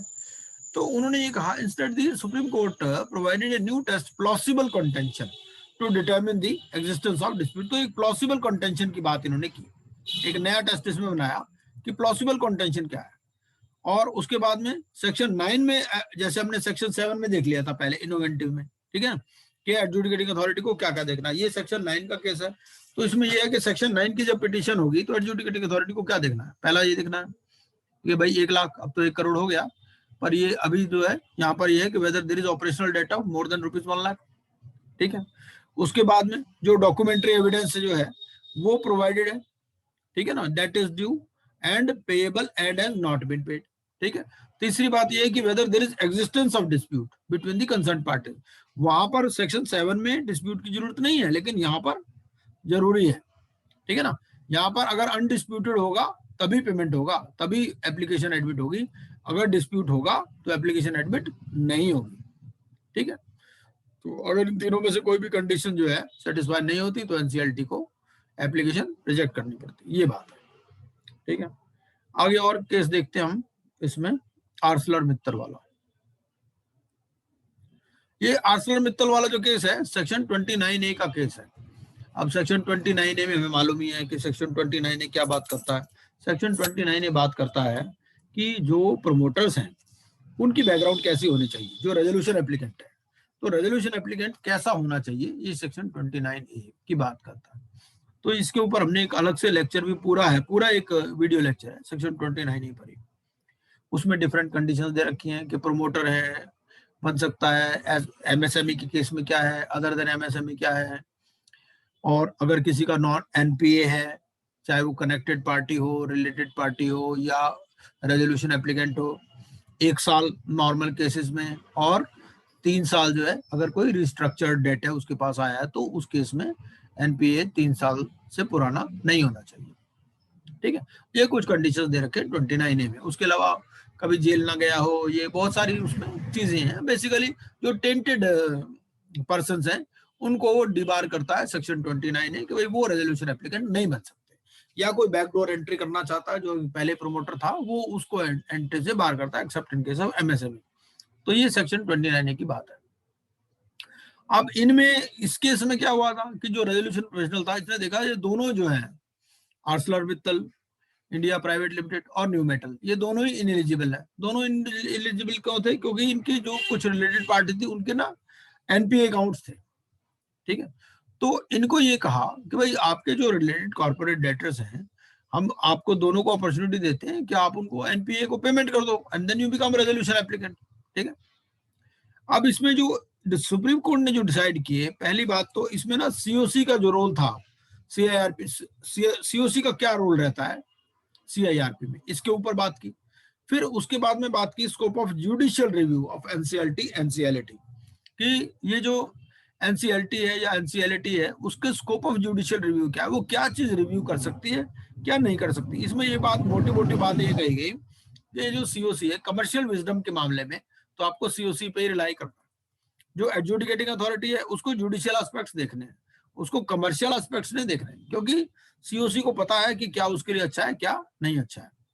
फिर इसके बाद में ये भी कहा कि भाई सिक्योर्ड या अनसिक्योर्ड क्रेडिटर्स है उसको क्या बराबर ट्रीटमेंट देना चाहिए, ठीक है, इक्वल ट्रीटमेंट होना चाहिए या इक्विटेबल ट्रीटमेंट होना चाहिए। इसके अलावा एक ये था कि एक जो सब कमेटी कई बार बना देती है, एक सीओसी क्या होती है, जैसे सीओसी है मान लो बहुत बड़ी कंपनी है कोई, उसका रेजोल्यूशन होना है तो वो वहां पे आगे सब कमेटी बना सकती है। तो वो सब कमेटी की क्या पावर है, क्या सब कमेटी के डिसीजन सीओसी को रेटिफाई करने पड़ेंगे या नहीं, ये सब बात है। फिर उसके अलावा जो पर्सनल गारंटर्स हैं उनकी क्या लायबिलिटी है आफ्टर अप्रूवल ऑफ प्लान, भाई एक बार प्लान अप्रूव हो गया तो क्या उनको छोड़ा जा सकता है या वो अभी भी बंधे रहेंगे पर्सनल गारंटर, ठीक है। और अगर कोई कॉर्पोरेट डेटर को प्रॉफिट हो रहे हैं सीआईआरपी में तो उसको क्या पेमेंट के लिए यूटिलाइज किया जा सकता है या नहीं किया जा सकता। ये सारे क्वेश्चंस इसमें डिसाइड किए गए इस वाले केस में, ये जो ArcelorMittal India private limited versus Satish Kumar. तो पहली बात तो ये कहेगा भाई ये सीओसी जो है ये की डिसीजन मेकर है, सारे डिसीजन इसी को करने होते हैं और इसकी कमर्शियल जो विजडम है including distribution of proceeds under resolution plan, इसको आप चैलेंज नहीं कर सकते, ठीक है। एडजुडिकेटिंग अथॉरिटी भी इस पे बहुत ज्यादा इंटरफियर नहीं कर सकते। फिर इसमें ये था कि to consider feasibility and viability of resolution, तो इनकी जो है कमर्शियल विजडम और इसमें ये था कि भाई जो फिजिबिलिटी है या वायबिलिटी है रेजोल्यूशन प्लान की उसको किसको देखना है, इनको देखना है या एडजुडिकेटिंग अथॉरिटी को देखना है, ठीक है। बेसिकली तो एडजुडिकेटिंग अथॉरिटी को देखना है। और फिर मॉडिफिकेशन है या to resolution plan and to negotiate, ठीक है, and pass and approve resolution plan by 66% of voting. तो जो भी आपको रेजोल्यूशन प्लान पास करना है वो 66% वोटिंग राइट से पास करना है, ठीक है। मॉडिफिकेशन की पावर है इसको सीओसी को, और ये जो सीओसी के डिसीजन है इसमें ये जरूर इट मस्ट रिफ्लेक्ट पहला कि CD is kept as a going concern. IBC जो है ये रिकवरी मैकेनिज्म नहीं है, it is a resolution mechanism. तो इसमें हमेशा ये इंश्योर किया जाता है कि भाई उस कंपनी को गोइंग कंसर्न रखा जाए जहां तक हो सके, ठीक है। बहुत सारे केस लॉज है जहां पर ये कहा गया है कि भाई it has to be kept as going concern and nobody should push the company towards liquidation. अगर कोई भी आईआरपी या कॉर्पोरेट डेटर कंपनी को लिक्विडेशन की तरफ पुश करते हैं without first exhausting the remedies of resolution, then the IBBI or adjudicating authority use it adversely, ठीक है। और एक और ऑब्जेक्टिव है इसमें, maximising the value of the corporate debtor's assets, जो भी उसके एसेट्स हैं उसकी वैल्यू को मैक्सिमाइज किया जाए। And third is balancing the interests of all stakeholders, जो भी सारे स्टेक होल्डर्स हैं उसके इंटरेस्ट को बैलेंस किया जाए। तो जो सीओसी के जो भी डिसीजन होंगे उसको इन पैरामीटर्स पर व्यू किया जाएगा, ठीक है। दूसरी बात इसमें ये कही गई कि भाई एनसीएलटी या एनसीएलटी वो क्या रिव्यू कर सकती है। तो पहली बात तो ये कही गई इसमें कि एनसीएलटी के पास लिमिटेड जुडिशियल रिव्यू की पावर है ऑन बिजनेस डिसीजन, मतलब बिजनेस डिसीजंस को वो ज्यादा चैलेंज नहीं कर सकती। Commercial wisdom of the COC has to be relied, ठीक है। लिमिटेड वे में रिव्यू कर सकते हैं अगर मान लो उन्होंने कुछ किया ही नहीं है तो। और RP has to ensure compliance of section 30 subsection 2 of the code. तो सेक्शन 30 सबसेक्शन 2 क्या कहता है कि भाई किस किस तरह से आपको पेमेंट करनी है या जो रेजोल्यूशन प्लान है वो किस तरह से बनाया जाएगा, ठीक है। तो रेजोल्यूशन प्लान में क्या क्या चीजें होनी चाहिए, एक तो सीआईआरपी कॉस्ट की पेमेंट की बात होनी चाहिए, और जो ऑपरेशनल क्रेडिटर्स हैं उसको भी आप पेमेंट कर सके, क्योंकि ऑपरेशनल क्रेडिटर्स के पास कोई वोटिंग पावर तो है नहीं, ठीक है ना। तो उनको जितना भी अमाउंट लिक्विडेशन में मिलेगा या जो वाटरफॉल मैकेनिज्म में मिलेगा, तो जो भी उसमें से हायर हो वो उसका प्रोविजन इसमें होना चाहिए, और compliance of the provisions of the act. तो जो भी रेजोल्यूशन प्लान है वो इन चीजों के साथ कंप्लाई करना चाहिए। एनसीएलटी क्या कहता है, एनसीएलटी ने ये कहा, एनसीएलटी ने ऊपर ये सब बातें कही। एनसीएलटी ने कहा कि भाई अगर आपको रिव्यू करना भी है ना तो it must be with in the parameters of section 32 read with section 61 subsection 3। क्या क्या बातें कहेगी, पहला बात तो ये है कि भाई कोई जो भी रेजोल्यूशन प्लान आए वो कंट्रावेन ना करे किसी भी लॉ को, ठीक है ना। तो if resolution plan is in contravention of provisions of any law, तो उस केस में आप रिव्यू कर सकते हो, ठीक है। दूसरी बात ये कि भाई कोई मटेरियल इरेगुलरिटी हुई है इन exercising powers by RP during CIRP, तो भी आप रिव्यू कर सकते हो। तीसरा, आपने जो ऑपरेशनल क्रेडिटर को पैसे देने थे उसका प्रोविजन नहीं किया रेजोल्यूशन प्लान में, तो भी आप रिव्यू कर सकते हो। सीआईआरपी कॉस्ट नहीं प्रोवाइड की गई तो कर सकते हो। और अगर कोई it does not comply with any other criteria by board, तो उस केस में एनसीएलटी इस चीज को रिव्यू कर सकती है, ठीक है। एनसीएलटी ने ये कहा, और दोनों ने क्या कहा, एनसीएलटी और एनसीएलटी ने, एक तो ये कहा कि it can not transfer the commercial decision of majority to COC, ठीक है। जो कमर्शियल डिसीजन है मेजॉरिटी का उसको सीओसी को ट्रांसफर नहीं कर सकती। No power to act as court of equity, ठीक है। तो ये जो कोर्ट है एनसीएलटी या एनसीएलटी, ये कोर्ट ऑफ इक्विटी नहीं है, ठीक है ना। तो इनको फेयरनेस, मतलब जो फेयरनेस है या कमर्शियल डिसीजन है, कमर्शियल डिसीजन किसको देखना है, उसी को देखना है, सीओसी को, ठीक है। फिर इसके बाद में सुप्रीम कोर्ट ने कहा, इस पे ये बात कही कि भाई प्रिंसिपल ऑफ इक्वालिटी के सिक्योर्ड क्रेडिटर्स भी होते हैं कंपनी में और अनसिक्योर्ड क्रेडिटर भी होते हैं। तो अब ये जो भाई इक्विटेबल ट्रीटमेंट रहा या इक्वल ट्रीटमेंट का वो बात है। तो इसमें एनसीएलटी ने क्या किया, एनसीएलटी की जजमेंट को रिजेक्ट किया सुप्रीम कोर्ट ने, और ये कहा कि जो फाइनेंशियल क्रेडिटर हैं और जो ऑपरेशनल क्रेडिटर, इसमें एनसीएलटी ने क्या कहा था, एनसीएलटी ने कहा था कि दोनों को इक्वल ट्रीटमेंट दो। सुप्रीम कोर्ट ने कहा इक्विटेबल ट्रीटमेंट दो, ठीक है। इक्वल ट्रीटमेंट दोनों को दे देंगे तो ये तो पर्पस ही खत्म हो जाएगा, it will defeat the very purpose and scheme of the code, ठीक है। And article 14 fundamental right to equality.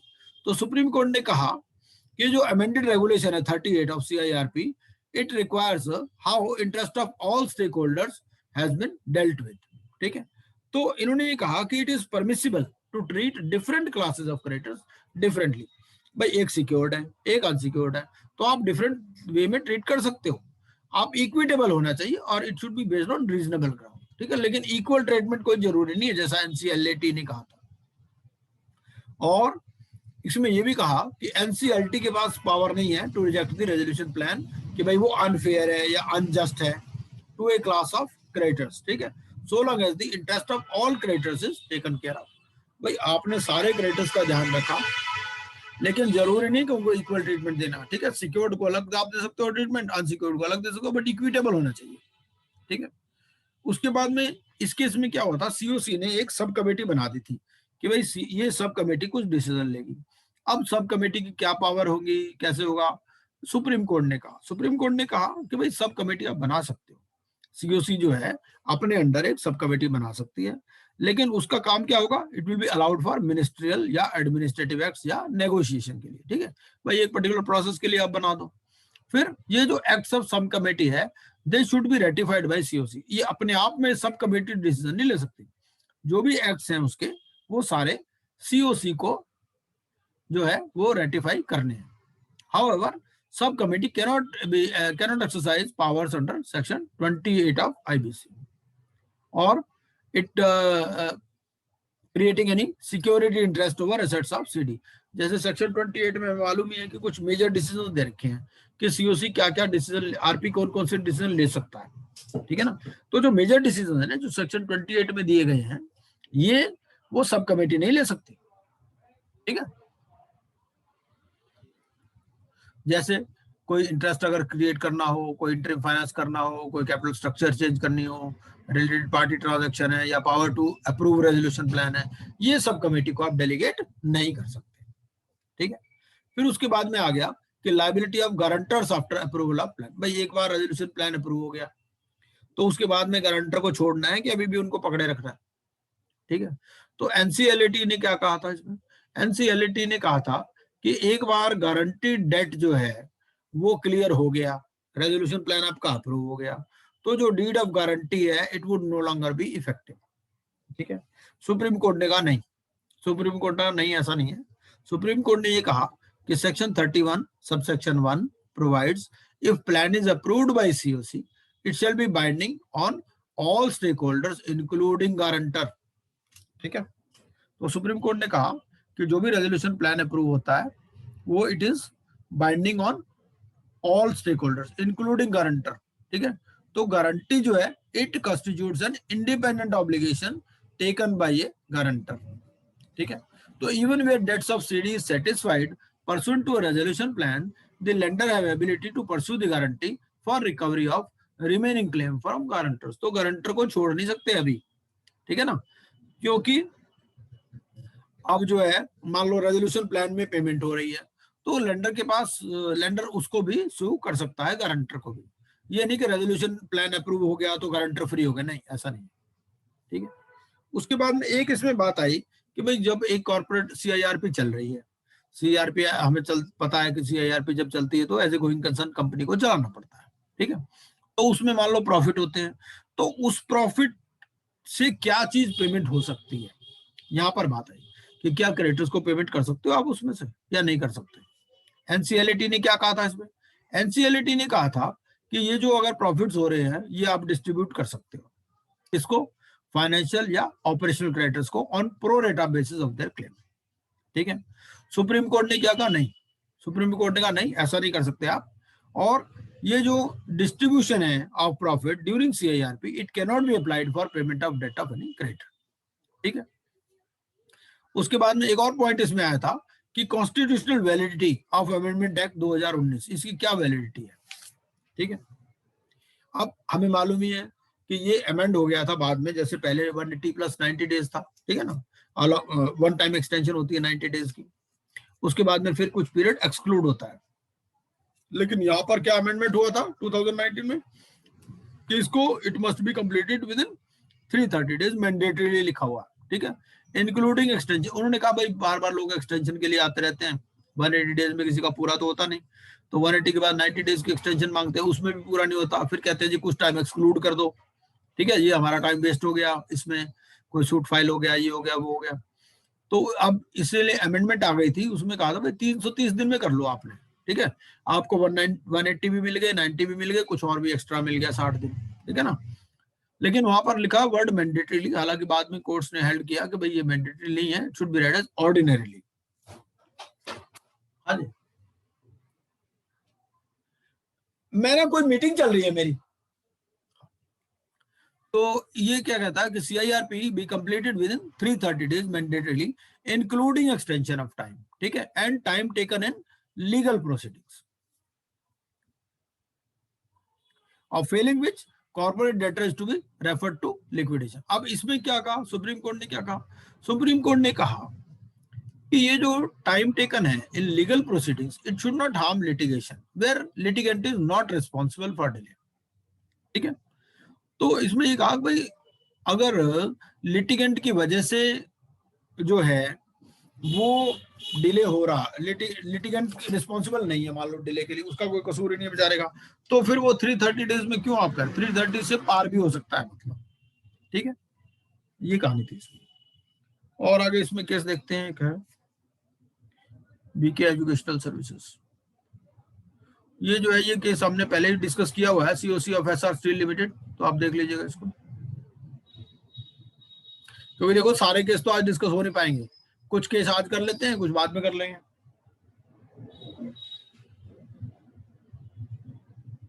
BK educational कर देते हैं, तो बीके एजुकेशनल में क्या कहानी थी, ये सेक्शन 238 के ऊपर था। इसमें कहा गया कि भाई जो लिमिटेशन एक्ट है, क्या वो सेक्शन 7 या सेक्शन 9 की एप्लीकेशन पे लगता है, क्योंकि IBC आया था 2016 में। तो अब कहानी ये थी भाई, हमें मालूम है कि 1 दिसंबर 2016 से लगा था ये, तो अब इसमें कहानी ये थी कि जो लिमिटेशन एक्ट है, क्या ये एप्लीकेबल है to applications under section 7 and 9, अगर है तो कब से लगेगा, 1 दिसंबर से लगेगा, 1 दिसंबर को जो टाइम बार्ड हो चुकी उसका क्या होगा, जो पहले ही टाइम बार्ड हो चुकी उसका क्या होगा, इस तरह से। तो इसमें ये कहा गया कि limitation act it shall apply since the Inception of the code, that is 1/12/2016। अब सेक्शन 238 क्या कहता है, सेक्शन 238 ये कहता है the provisions of the limitation act 1963 shall as far as may be apply to the proceedings or appeals before the adjudicating authority, the NCLT, DRT और DRAT as the case may be, ठीक है। इस case में क्या हुआ, इस case में एक अपील फाइल की गई अगेंस्ट NCLT ऑर्डर। NCLT ने क्या कहा था, NCLT ने कहा था कि भाई जो प्रोविजंस ऑफ लिमिटेशन एक्ट है वो एप्लीकेबल नहीं है for filing of application under section 7, ठीक है। तो इशू इसमें यह था कि सुप्रीम कोर्ट इसमें ना एक्चुअली पहले सेक्शन था 238, बाद में अमेंडमेंट में आया ये 238A, ठीक है। तो इसमें यह भी क्वेश्चन उठा कि भाई ये 1 दिसंबर से लगेंगे या 6 जून से लगेंगे, कि कब से लगेंगे। तो supreme court was dealing with the section 238A which was inserted into the code by an amendment which states that the limitation act shall as far as may be apply to the proceedings before the NCLT, ठीक है। The issue that arose before the Supreme Court was whether the limitation act is applicable to applications that are made under section 7 or 9 from its commencement 1 दिसंबर से till June 6, 2018, that is the date on which amendment आई थी 6 जून 2018 को। तो क्या date applicable होगी, किस date से लगेगा ये लगेगा। तो सुप्रीम कोर्ट ने क्या कहा, सुप्रीम कोर्ट ने कहा कि भाई ये जो लिमिटेशन एक्ट है it would apply to NCLT proceedings as per section 238A, the court said that it should be applied retrospectively, मतलब 6 जून 2018 से नहीं, आप 1 दिसंबर से इफेक्टिव मानो। Otherwise application seeking to resurrect time barred claims would have to be allowed, not being governed by the law of limitation, ठीक है। और लेकिन उन्होंने कहा भाई आपके पास कंडोनेशन ऑफ डिले का तो रहता ही है ना, अगर आप रीजनेबल कॉज दिखाओ तो लिमिटेशन एक्ट में भी लिखा है कंडोनेशन ऑफ डिले तो हो ही सकता है।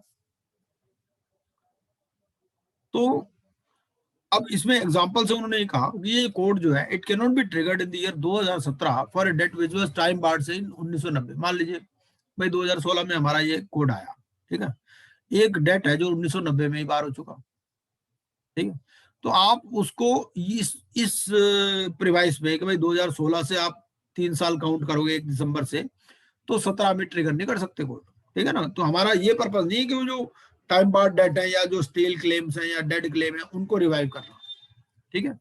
तो the code cannot be triggered in the year 2017 for a debt which was time barred, say in 1990, as that would lead to the absurd and extreme consequence of the code being triggered by a stale or dead claim, ठीक है। और इसके अलावा एक और issue इसमें decide किया गया, वो कहा गया कि जो लिमिटेशन है it bars the remedy but not the right, ठीक है। भाई आपकी रेमेडी तो बार हुई ना, आप कोर्ट केस फाइल नहीं कर सकते, आप कंडोनेशन कर लो, कंडोनेशन लेके आ जाओ तो दोबारा हो जाएगी रेमेडी आपकी, ठीक है ना, आपका राइट खत्म नहीं हो रहा, सिर्फ रेमेडी खत्म हुई है। तो limitation being the procedural nature would ordinarily be applied retrospectively except that new law if limitation cannot revive a dead remedy, ठीक है। An application that is filed after the code came into force cannot revive a debt which is time barred and no longer due, जो पहले से ही time barred हो चुका उसको revive नहीं किया जा सकता, ठीक है। फिर डेट ड्यू की भी बात आई इसमें कि डेट ड्यू जो है वो naturally debt due and payable आएगा, ठीक है ना। The expression debt due in the definition section of the code would obviously refer to the debts which are due and payable in law, that is debts that are not time barred, ठीक है। फिर उसके बाद में एक इसमें ये कहा कि जो एक्सप्रेशन ड्यू एंड पेएबल है ये सेक्शन 3 सबसेक्शन 11 और सेक्शन 3 सबसेक्शन 12 में लिखा है, तो they refer to a default which is non-payment of a debts that is due in law, that is such debt is not time barred by the law of limitation, ठीक है। तो उन्होंने कहा section 3 subsection 11 या section 3 subsection 12 में जो date due या due and payable लिखा है वो डेट है जो ड्यू इन लॉ है, ठीक है ना, जो टाइम बार्ड नहीं है, ठीक है।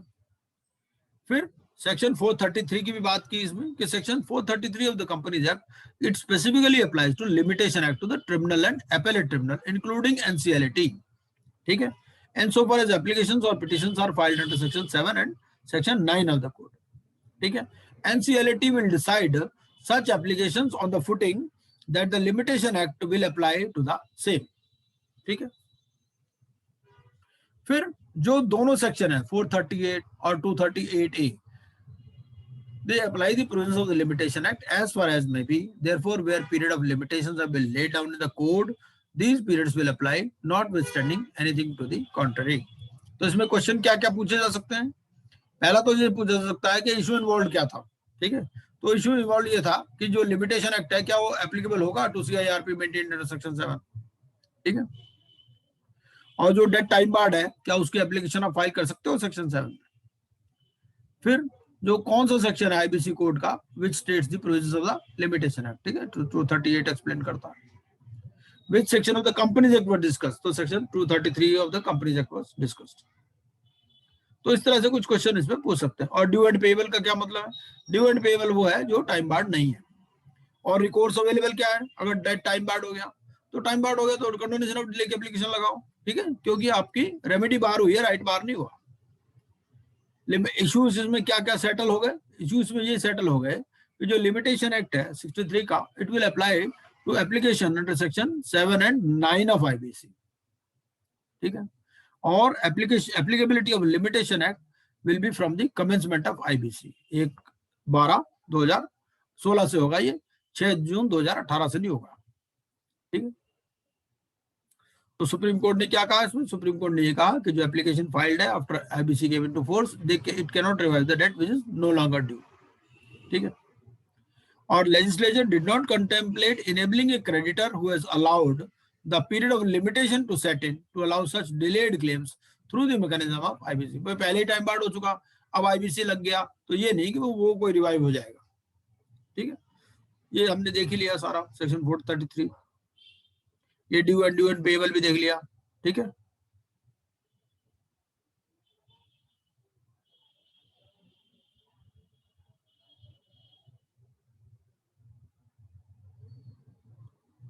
अच्छा, अब अगर मान लो डिफॉल्ट हो चुका 3 साल से ज्यादा हो चुके prior to the date of filing of application under IBC, ठीक है, तो application would be barred under article 137 of the limitation act, ठीक है, except in those cases where in the facts of the case section 5 of the limitation act may be applied to condone the delay. तो अगर condonation of delay नहीं हुआ तो जो article 137 के हिसाब से 3 साल से पुराना डेट है वो टाइम बार्ड हो जाएगा, ठीक है, ये कहा गया इसमें। और देखते हैं ये अनुज जैन वाला केस देख लेते हैं। अनुज जैन वाले केस में क्या था?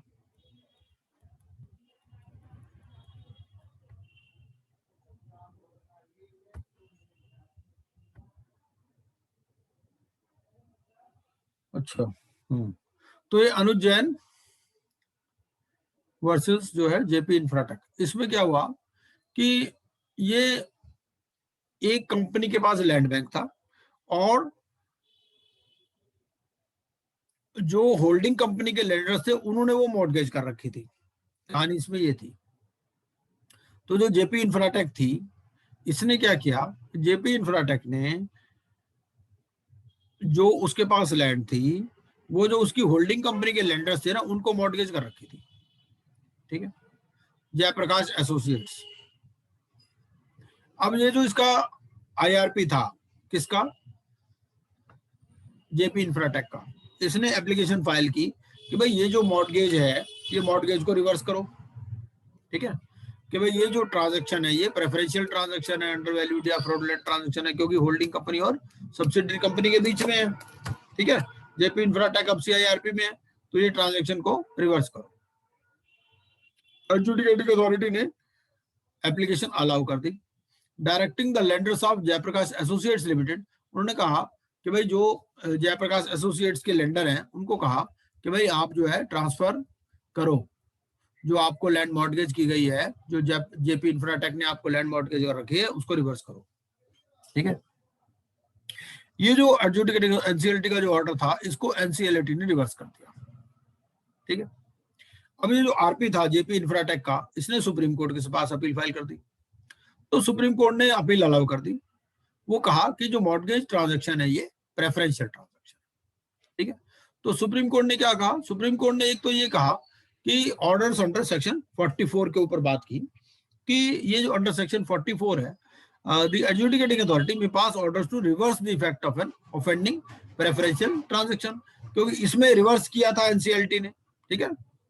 तो amongst others, the adjudicating authority may require any property transferred in connection with giving of preference to be vested in the CD, क्योंकि भाई ये कॉर्पोरेट एडिटर कौन सा है, जेपी इंफ्राटेक है, जेपी इंफ्राटेक सब सीआईआरपी में है, तो जो उसने अपने होल्डिंग कंपनी के लैंडर्स को जो लैंड मॉर्गेज कर रखी है उसको वापस करो, और एडजुडिकेटिंग अथॉरिटी की पावर में है ये। तो इट में ऑल्सो रिलीज और डिस्चार्ज होली और in part any security interest created by the CD, ठीक है। The consequences of amending preferential transactions are obviously drastic and practically operate against annulling the effect of such transactions, ठीक है। दूसरी बात इसमें ये भी कहा गया कि लुक बैक पीरियड की भी कॉन्सेप्ट कही गई कि भाई ऐसा है, ये आईबी से लगा है 1 दिसंबर 2016 से। अब आप कहते हो जी रिलेटेड पार्टी में 2 साल पीछे जा सकते हो, तो आप तो इसका मतलब इसको रिट्रोस्पेक्टिवली अप्लाई कर रहे हो, ठीक है भाई। अब 1 दिसंबर 2016 में मान लो आपने कोई एप्लीकेशन फाइल हुई, मान लो 1 जनवरी 2017 को, तो आप तो 1 जनवरी 2015 तक पहुंच जाओगे रिलेटेड पार्टी में, तो जब 15 में पहुंच जाओगे तब तो कोड था ही नहीं, ठीक है ना। तो यहाँ लुक बैक की बात भी आई, तो उसमें ये कहा गया कि भाई अगर ये जो 2 कंडीशन स्पेसिफाइड है सबसेक्शन 2 में सेक्शन 43, तो ये transaction would be deemed to be of preference, ठीक है। लेकिन however merely giving of the preference and putting the beneficiary in a better position is not enough। तो अगर प्रेफरेंस कब ऑफेंडिंग माना जाएगा, वो एक और उसमें एसेंशियल और प्राइम रिक्वायरमेंट है कि in the event of giving preference happened within and during the specified time referred to as the relevant time in respect of the argument that section 43 would come into operation at least 1 year after. उन्होंने कहा भाई ऐसा है, इसको कम से कम 1 साल बाद लगाओ, जब ये आईबीसी लगा है उसके क्योंकि आप पीछे जाते हो 1 साल 2 साल, ठीक है। तो else it would be giving retrospective effect. तो सुप्रीम कोर्ट ने कहा कि after the coming into force of the IBC if a look back period is provided for the purpose of any particular inquiry, it cannot be said that the operation of the provision itself would remain in hibernation until such look back period from the date of commencement comes to an end. ठीक है, तो उन्होंने कहा ऐसी कोई बात नहीं, ऐसा कुछ नहीं है कि ये बाद में इफेक्टिव होगा. ठीक है,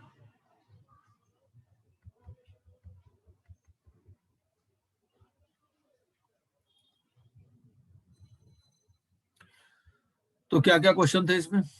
एक तो ये थे कि ये ट्रांजैक्शंस है, ये अवॉइड, ये they are liable to be avoided. ठीक है, एनसीएलटी ने तो कहा था हाँ कर सकते हो आप, एनसीएलटी ने कहा नहीं, सुप्रीम कोर्ट ने कहा कर सकते हो. दूसरे क्वेश्चन इसमें ये था कि जो लेंडर्स हैं जयप्रकाश एसोसिएट्स के, क्या उनको फाइनेंशियल क्रेडिटर मान सकते हो आप जेपी इंफ्राटेक का.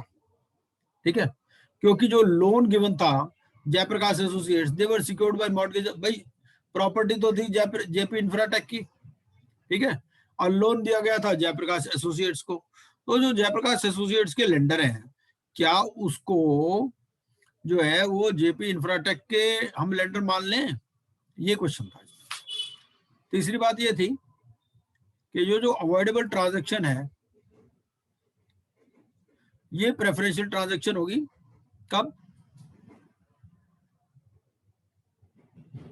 कि transaction is transfer of property or interest of corporate debtor for the benefit of the creditor or security or guarantor for or on account of any antecedent financial debt or operational debt or other liability, and such transfer has the effect of putting such creditor, guarantor, surety in a beneficial position than would have been in the event of distribution of assets.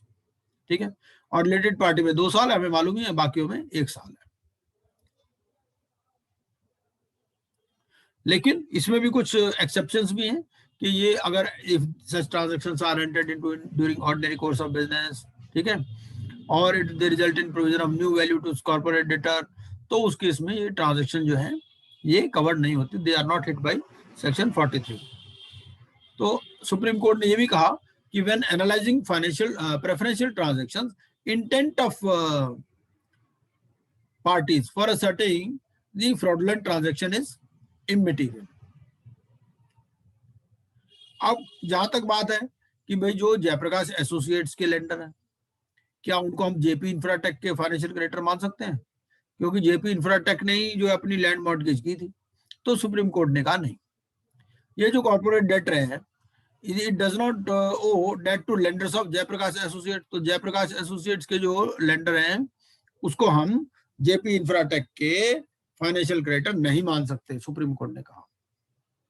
ठीक है, जो class of financial creditor है, it shall be either principal debtors और assignee of principal debtor. तो Jaypee Infratech ने जो loan ले रखा है वही वाले फाइनेंशियल क्रेडिटर में आएंगे, या कोई असाइनी हो उनका. ठीक है, और जो थर्ड, क्योंकि इसमें तो थर्ड पार्टी सिक्योरिटी है, तो third party security provider, they are only interested in realising the value of its security and not concerned with the revival of corporate debtor. उन्होंने कहा कि और थर्ड पार्टी जो सिक्योरिटी प्रोवाइडर है वो तो they are interested in realising the value of its security, they are not concerned with revival of corporate debtor. भाई उनको जेपी इंफ्राटेक के रिवाइवल से मतलब थोड़ी है, उनको तो अपने पैसे लेने से मतलब है. ठीक है, उनको तो जो मॉर्गेज कर रखी है लैंड, उसको वो एनकैश करना चाहते हैं, they want to realise the security. ठीक है, और अगर हम ऐसा अलाउ कर देंगे, इनको भी फाइनेंशियल क्रेडिटर बना दें हम जेपी इंफ्राटेक के, तो बेसिक ऑब्जेक्टिव ही जो है डिफीट हो जाएगा आईबीसी का. ये स्विस रिबन्स वाला केस देखते हैं. तो स्विस रिबन्स वाले केस में क्या कहा, स्विस रिबन्स में कई सारे क्वेश्चन उठाए गए. एक तो ये उठाया गया कि भाई ये जो अपॉइंटमेंट होती है मेंबर्स की, जो एनसीएलटी या एनसीएलटी के मेंबर्स होते हैं, ये जो है ये इनकी अपॉइंटमेंट ठीक नहीं है. तो इसमें सुप्रीम कोर्ट ने कहा भाई ये तो सिलेक्शन कमेटी के थ्रू होती है, तो इसमें कोई इंटरफेरेंस की जरूरत नहीं है. दूसरी बात ये थी, इसमें कहा कि भाई एडमिनिस्ट्रेटिव सपोर्ट जो आपकी ministry of law and justice से आनी चाहिए, आती है मिनिस्ट्री ऑफ कॉर्पोरेट अफेयर्स से. तो सुप्रीम कोर्ट ने कहा इसको ठीक करना चाहिए. तीसरी बात ये इसमें कही गई कि भाई आपने हाई कोर्ट की पावर तो खत्म कर दी आईबीसी में. ठीक है, एनसीएलटी आपने बनाया नहीं हर जगह, तो क्या करें फिर, मतलब कहाँ आना पड़ेगा एनसीएलटी के, दिल्ली आओ, कहाँ आओ, क्या करो. हर स्टेट में तो है नहीं, तो हाई कोर्ट तो हर स्टेट में है, या 2-3 स्टेट्स मिला के जुरिस्डिक्शन हाई कोर्ट की तो है ही हर एक जगह. तो इन्होंने कहा भाई सर्किट ब्रांचेस जो है दे शुड बी एस्टैब्लिश्ड. सो चौथा पॉइंट इसमें ये था सिविल रिबन्स में कि कोई भी फाइनेंशियल क्रेडिटर या जो ऑपरेशनल क्रेडिटर है उसमें कोई रियल डिफरेंस नहीं, भाई क्रेडिटर तो क्रेडिटर ही होता है, ठीक है ना। लेकिन सुप्रीम कोर्ट ने कहा there is an intelligible differentia, दोनों की कंडीशंस अलग हैं, फाइनेंशियल क्रेडिटर की कंडीशन अलग है और जो ऑपरेशनल क्रेडिटर है अलग है कंडीशंस, ठीक है ना। तो देयर इज इंटेलिजिबल डिफरेंशिया, और इंटेलिजिबल डिफरेंशिया हो तो कोई वायलेशन ऑफ कॉन्स्टिट्यूशन नहीं है। फिर इसमें एक बात यह है कि जो 29 है इसका रिट्रोस्पेक्टिव एप्लीकेशन आपने किया हुआ, तो ये क्या है, तो इन्होंने कहा कि भाई ये वैलिड है, ठीक है। जो इनएलिजिबिलिटी है जो 29 में रेजोल्यूशन एप्लीकेंट्स की जो इनएलिजिबिलिटी है, it may be due to some other reasons also, जैसे डिस्क्वालिफिकेशन ऑफ डायरेक्टर्स वगैरह। तो इसमें कौन कौन से इश्यूज थे, एक तो इशू था priority of payment to operational creditor over financial creditor.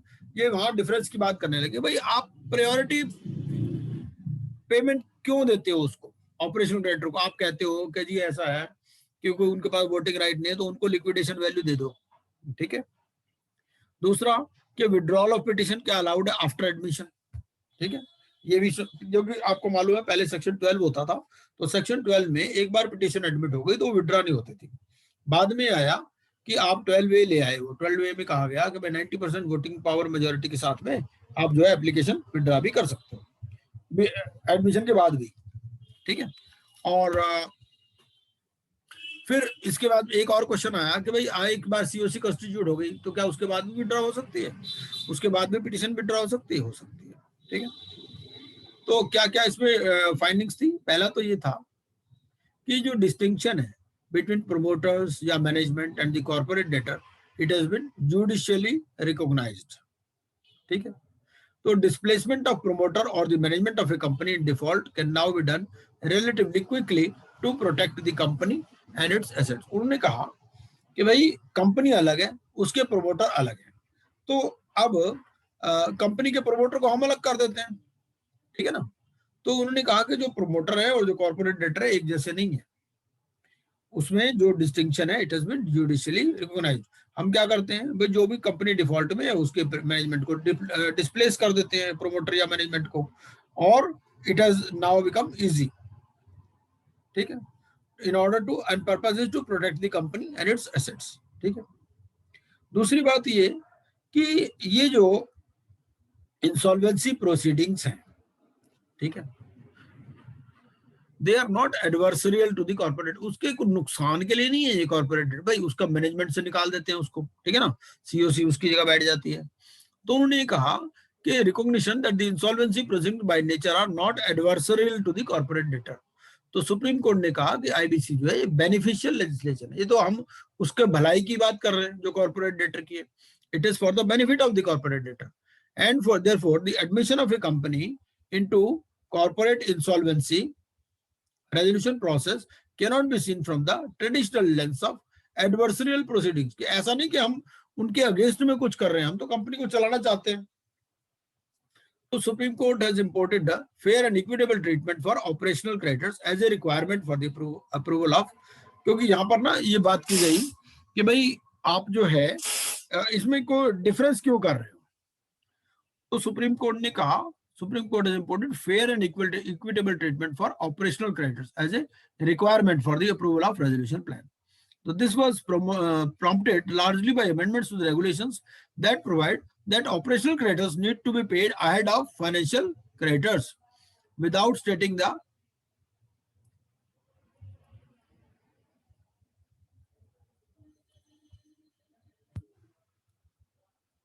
amount that needs to be paid. और in addition to the provisions for withdrawal, ये जो 12A में withdrawal है, ठीक है ना, तो withdrawal of a corporate debtor from CIRP has been permitted up to the time the committee of creditors is constituted, ठीक है, with the approval of the NCLT. So what is important though is that the Supreme Court applied Rule 11 of the NCLT rules, which provides for inherent power to permit the withdrawal after admission, but prior to constitution of the committee of creditors. So the recognition of the inherent powers of the NCLT, it may introduce flexibility to the IBC process in situations that are not contemplated by the court. Okay? Further, if the committee of creditors rejects a settlement proposal, it can be subjected to an appeal before the NCLT and thereafter the NCLAT. तो supreme court has also upheld section 29A. उन्होंने कहा जो section 29A जो है, जो resolution applicants पे भी कुछ बार लगाए गए हैं, it is also valid whilst reading down the list of related parties who have to be tested for the disqualification. मतलब जो रेजोल्यूशन एप्लीकेंट है उसको भी टेस्ट करना है, जो रिलेटेड पार्टीज है, उसको कनेक्टेड पर्सन है, उनको भी टेस्ट करना है for disqualification under section 29A. ठीक है, to those who have business connection with the resolution applicant. तो ये सारी चीजें जो है फिट पाई गई सुप्रीम कोर्ट में. और इसमें केस देख लेते हैं बाबू लाल वरदराजी गुर्जर. ये वाला केस देखते हैं, बाबूलाल वरदराजी गुर्जर वर्सेस वीर गुर्जर एल्यूमिनियम इंडस्ट्रीज. इसमें क्वेश्चन क्या था कि supreme court examined the limitation period for filing section 7 application. ठीक है, तो अब ये सेक्शन 7 उन्होंने कहा ये कहां से गवर्न होता है. The period of limitation for an application to initiate CIRP under section 7 of the IBC, it is govern by article 137. ये हम पहले भी एक केस में पढ़ चुके हैं. ठीक है, और यहाँ पर क्या होगा, it is therefore 3 years from the date when the right to apply accrues. और ये जो राइट टू अप्लाई कब होता है, it accrues on the date when the default occurs. ठीक है, if the default had occurred over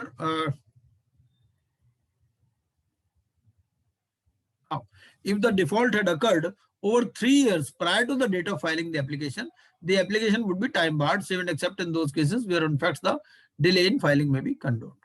ठीक है, उसके बाद में an application under section 7 of the IBC is not for enforcing mortgage liability and article 62 of the Limitation Act does not apply to this application. ठीक है, तो जो mortgage liability है उसके जैसे प्रॉपर्टी के केस में क्या है, लिमिटेशन एक्ट में भी ना अलग अलग पीरियड दिए गए हैं. 6 महीने भी है, 1 साल भी है, 3 साल भी है, 20 साल भी है, 12 साल भी है, इस तरह से. ठीक है, तो ये जो एप्लीकेशन है अंडर सेक्शन 7 यहाँ पर it is not for enforcing mortgage liability, तो इसलिए 3 साल का ही पीरियड इसमें चलेगा. और ये जो date of IBC coming to force है, it is irrelevant to the triggering of any limitation period. इस केस में क्या हुआ था, इस केस में जो फाइनेंशियल क्रेडिटर था उसने कभी भी ये नहीं कहा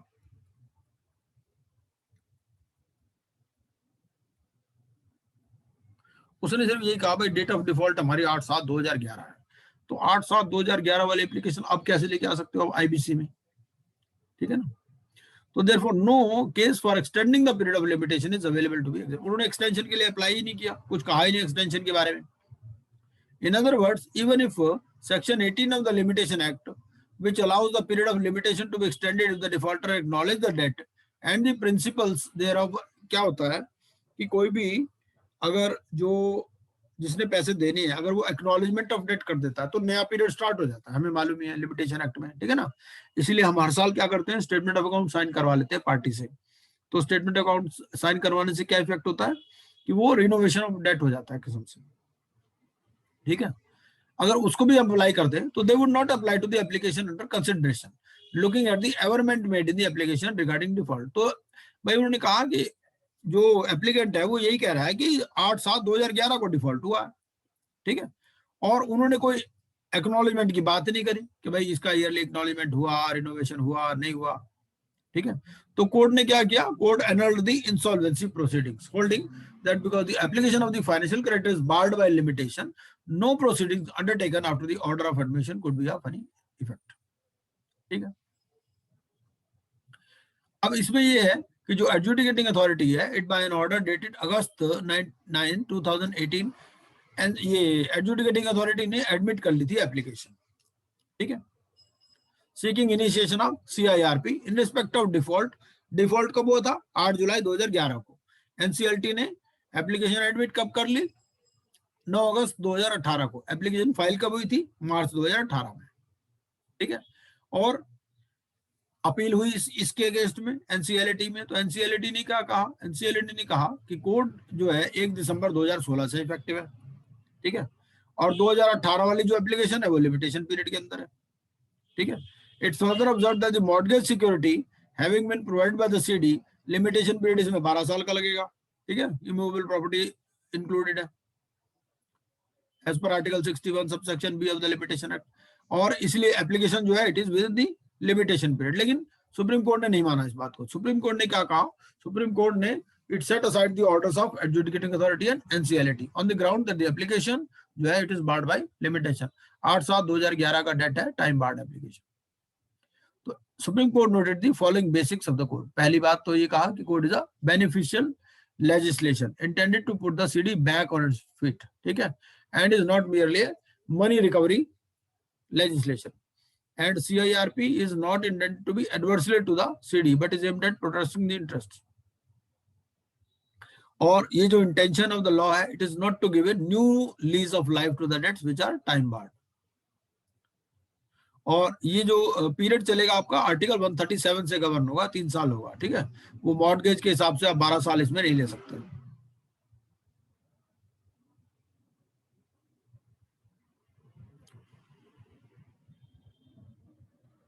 ठीक है, यही है.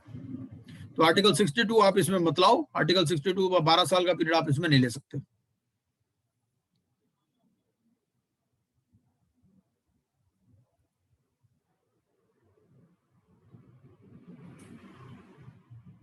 तो क्या क्या इशू आ गया इसमें? पहला तो ये आ गया लिमिटेशन क्या एप्लीकेबल है आईबीसी पे, ये हमने पहले ही देख लिया, ठीक है.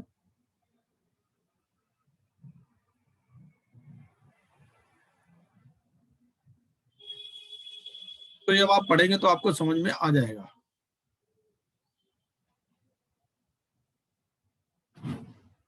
ठीक है जी. और केस देखते हैं इसमें. केस श्रीधर देख लेते हैं. Case Shridhar versus Indian overseas bank. ये क्या कहता है? इसमें कहानी ये थी कि आपको मालूम है पहले 75% होता था मेजॉरिटी से अप्रूवल जो भी लेना होता था सीओसी में, अब 66% हो गया. बाद इसमें क्या होता, 75 से कम था, 66 से ज्यादा था. ठीक.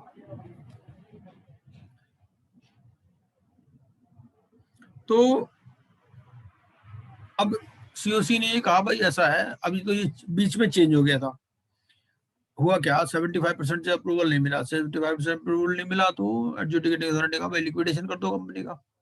ठीक है. बाद में वहां वो पहुंचे, उन्होंने कहा भाई ऐसा है अब तो 66 हो चुका, 66 से तो हमारा ज्यादा है, 75 से तो कम है, तो हमें अप्लाई कर दो, मतलब रिवाइवल के लिए हमें अलाउ कर दो, लिक्विडेशन क्यों करते हो. ठीक है ना. तो इसमें क्वेश्चन ये था कि जो रेजोल्यूशन प्लान था which could not be approved by 75% और कोई दूसरा रेजोल्यूशन प्लान ना आया नहीं था, तो क्या लिक्विडेशन ही अल्टरनेटिव है? तो सुप्रीम कोर्ट ने कहा yes, liquidation is the only alternative. Observation क्या थी इसमें? एक तो ये थी कि जो सीओसी है it is the authority to analyse and evaluate the commercial decisions taken and needs no interference by adjudicating authorities. पहला इशू इसमें आया कि ज्यूरिसडिक्शन ऑफ एनसीएलटी क्या है इन अप्रूवल ऑफ रेजोल्यूशन में. इसमें सुप्रीम कोर्ट ने क्या कहा? सुप्रीम कोर्ट ने कहा भाई एनसीएलटी का काम इतना ही देखना है कि जो रेजोल्यूशन प्लान है वो जो सेक्शन 30 सबसेक्शन 2 में जो कंडीशंस दे रखी हैं उसको कंप्लाई करता है कि नहीं करता. क्या क्या कंडीशन दे रखी है? एक तो सीआईआरपी कॉस्ट आपको रिकवर करनी है. ठीक है. दूसरा ये कि प्रायोरिटी ऑफ पेमेंट जो प्रेस्क्राइब्ड है, management of the corporate debtor, implementation and supervision of the resolution plan, compliance with applicable law, ये चीजें आपको देखनी है. ठीक है. एनसीएलटी के बाद जब कोई भी प्लान जाता है उसको ये चीजें देखनी है.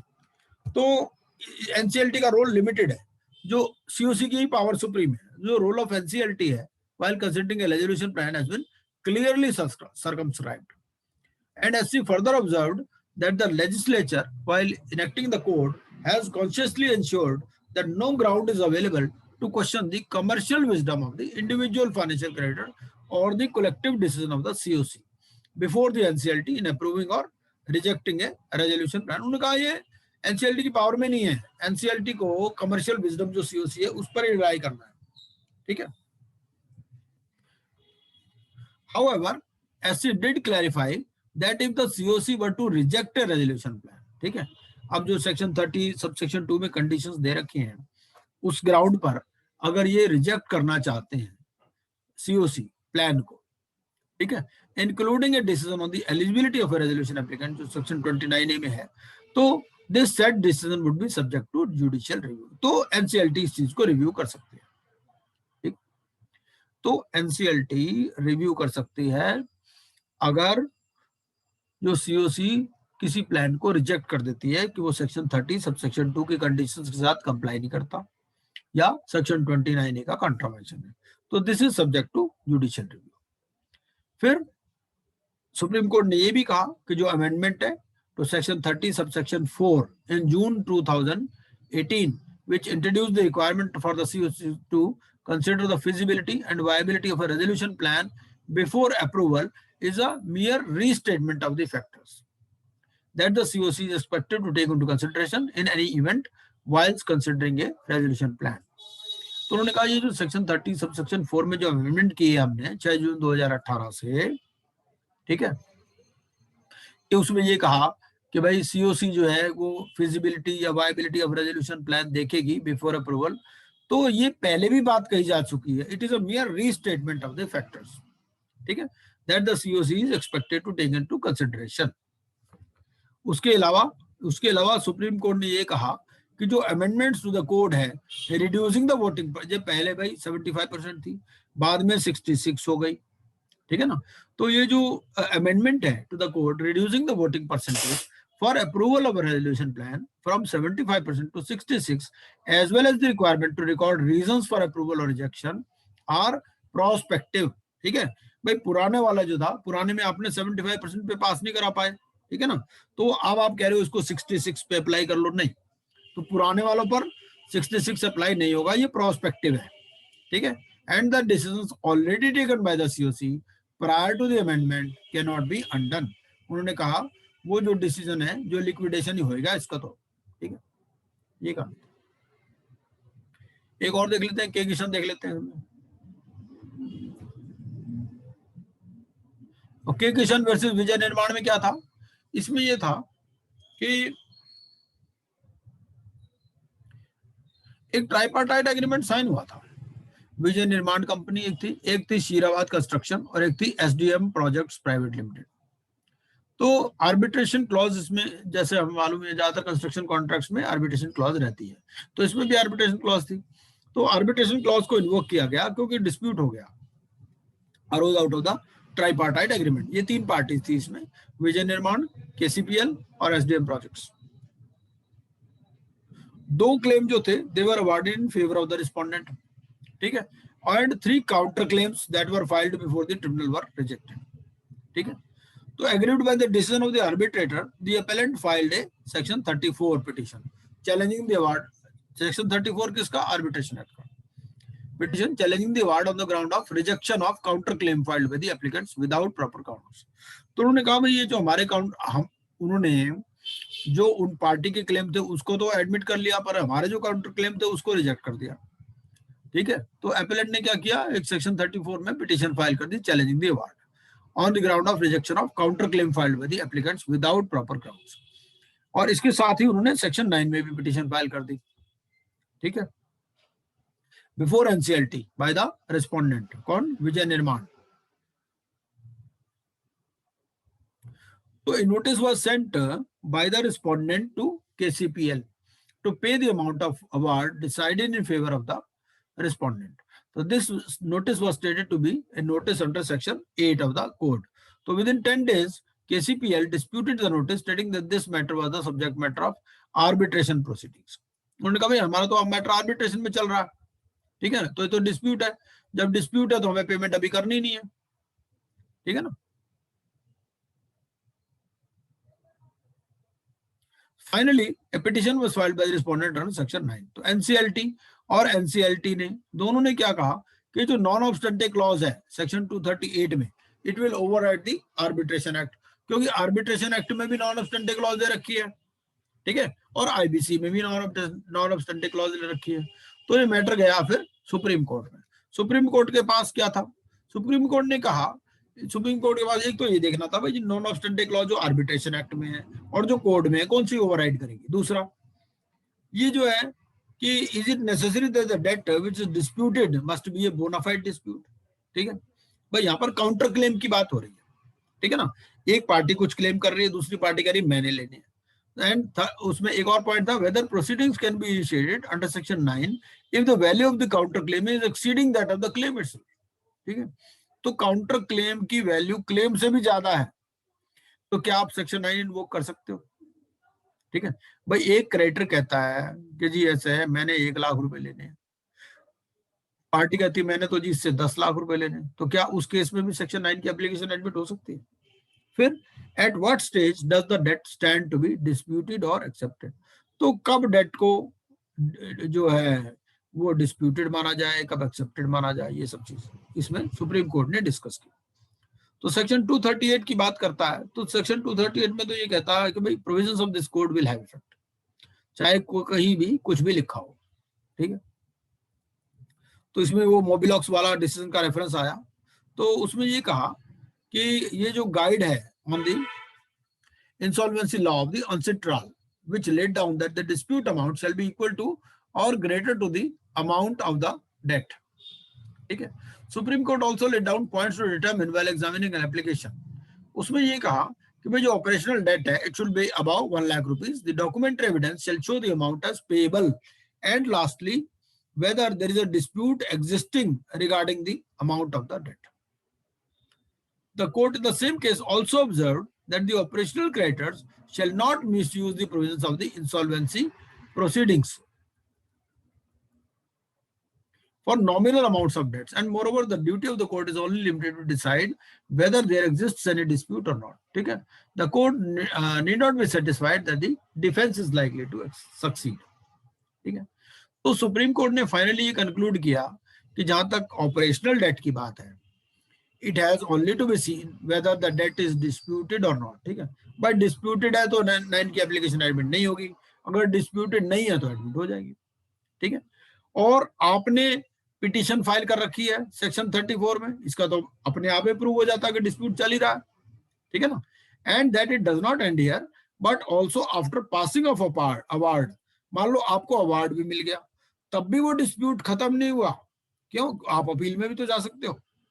ठीक है, अब जब तक फाइनल एडजुडिकेशन नहीं हो जाता, ठीक है ना, up to final adjudicatory process. The court also made it clear that insolvency proceedings can be initiated if the operational debtor exceeds the limitation period for filing petition under section 34. ठीक है, मतलब अगर भाई जो हर एक अपील का time होता है, आपको एक अवार्ड मिल गया आर्बिट्रेशन में, ठीक है ना, तो आर्बिट्रेशन अवार्ड के अगेंस्ट में आप अपील फाइल कर सकते हो। तो जब तक अपील का टाइम ओवर नहीं हुआ तब तक सेक्शन 9 की एप्लीकेशन एडमिट नहीं हो सकती। ठीक है, ये finally the judgment of NCLT was set aside and reversed and the appeal was allowed. ठीक, तो क्वेश्चन क्या क्या पूछ सकते हैं इसमें? एक तो ये पूछ सकता है कि भाई जो कोड है वो क्या इन्वोक हो सकता है अगर आर्बिट्रेशन अवार्ड पास हुआ और अपील जो है फाइल हो चुकी है? नहीं, फाइल नहीं हो सकता। ठीक है, क्योंकि ये अभी भी डिस्प्यूट है, जब तक फाइनली एडजुडिकेट नहीं हो जाती या अपील का टाइम नहीं खत्म हो जाता, अपील फाइल ना करे वो। तो कौन सा सेक्शन इसमें रेफर किया गया? Section 9 subsection 5 subsection 2D। तो पहला तो ये कहा कि भाई अगर आपकी अपील पेंडिंग है सेक्शन 34 की, ठीक है ना, तो क्या उसको डिस्प्यूट मानेंगे? यस मानेंगे। ठीक है, ये हमने कर ही दिया इसमें पहले कि मोबिलॉक्स वाले का इसमें रेफरेंस दिया गया।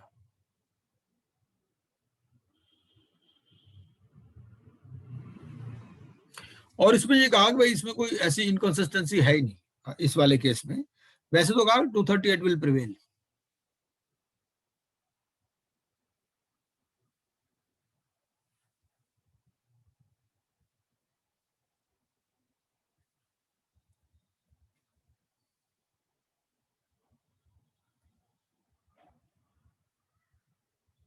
तो कहा जब तक 34 वाली पिटीशन पेंडिंग है ना, तब तक आप सेक्शन 9 की एप्लीकेशन नहीं लगा सकते। ठीक है जी,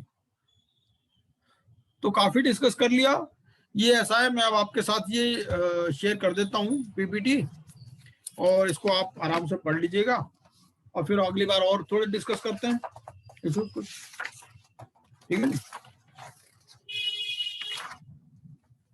ये सारे के सारे जो 60 केस लॉज है उसी में से वही बन रहे हैं, उसी में से सीआईआरपी वाले बनेंगे, उसी में लिक्विडेशन के बनेंगे। ठीक है, जो हमारी ऑलरेडी पीपीटी पड़ी हुई है वेबसाइट। सर आरती सर, ये जितने भी सीआईआरपी के जो भी केसेस होते हैं तो सर सबसे पहले एनसीएलटी ही डिसीजन देता है, उसके बाद लोग बिल्कुल एनसीएलटी बिल्कुल बिल्कुल पे बिल्कुल, हाँ हाँ, तीन तीन ही है इसमें स्टेजेस हैं, एनसीएलटी, उसके बाद एनसीएलटी, फिर सुप्रीम कोर्ट। तो सर जो सबसे पहले इनिशियली सीआईआरपी का डिसीजन होता है वो एनसीएलटी का ही होता है। हाँ बिल्कुल बिल्कुल यही होता है। तो सर लेकिन अगर ऐसा है हमें ना, लेकिन क्या होता है कि जैसे अब सुप्रीम कोर्ट में कोई केस पहुंच गया, जब केस सुप्रीम कोर्ट में पहुंच जाता है ना, तो हम सुप्रीम कोर्ट वाला ही केस पढ़ते हैं, उसी में पढ़ लेते हैं भाई एनसीएलटी ने क्या कहा था, एनसीएलटी ने क्या कहा था। यस, वहां तो क्वेश्चन ऑफ लॉ आता है या कोई और प्रॉब्लम आती है, लेकिन जो इनिशियल डिसीजन है हाँ वो तो है, सीआईआरपी का हाँ हाँ एनसीएलटी ही देगा। तो सर हाँ, अगर हम लोग को सीआईआरपी के एग्जाम्पल्स पढ़ने हैं तो हम लोग को एनसीएलटी के वेबसाइट पे जा करके जो भी केसेस पे सीआईआरपी का डिसीजन हुआ है उसको देखना चाहिए।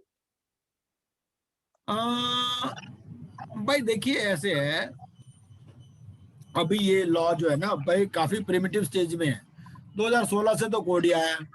अभी तो क्या है, एनसीएलटी के कई बार कंट्रोवर्शियल डिसीजन भी हो जाते हैं, तो आप ये देखोगे कि सुप्रीम कोर्ट भी हर चीज पर वो भी एनालाइज कर रहे हैं उसको क्रिटिकली। कोई भी डिसीजन है जो एनसीएलटी या एनसीएलटी का है, सिर्फ भाई अभी कोई मेच्योर्ड लेजिस्लेशन तो है नहीं है आईबीसी, तो इसमें क्या हो रहा है कि सुप्रीम कोर्ट भी चीजों को एक किस्म से फ्रेशली एनालाइज कर रहा है, बहुत सारी चीजों को।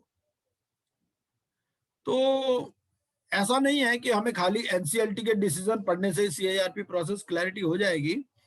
तो वैसे भी देखो, ऐसे हमें 60 के 60 डिसीजन तो पढ़ने ही पढ़ने हैं, 60 के अलावा हमारी चॉइस है भाई और हम क्या पढ़ सकते हैं।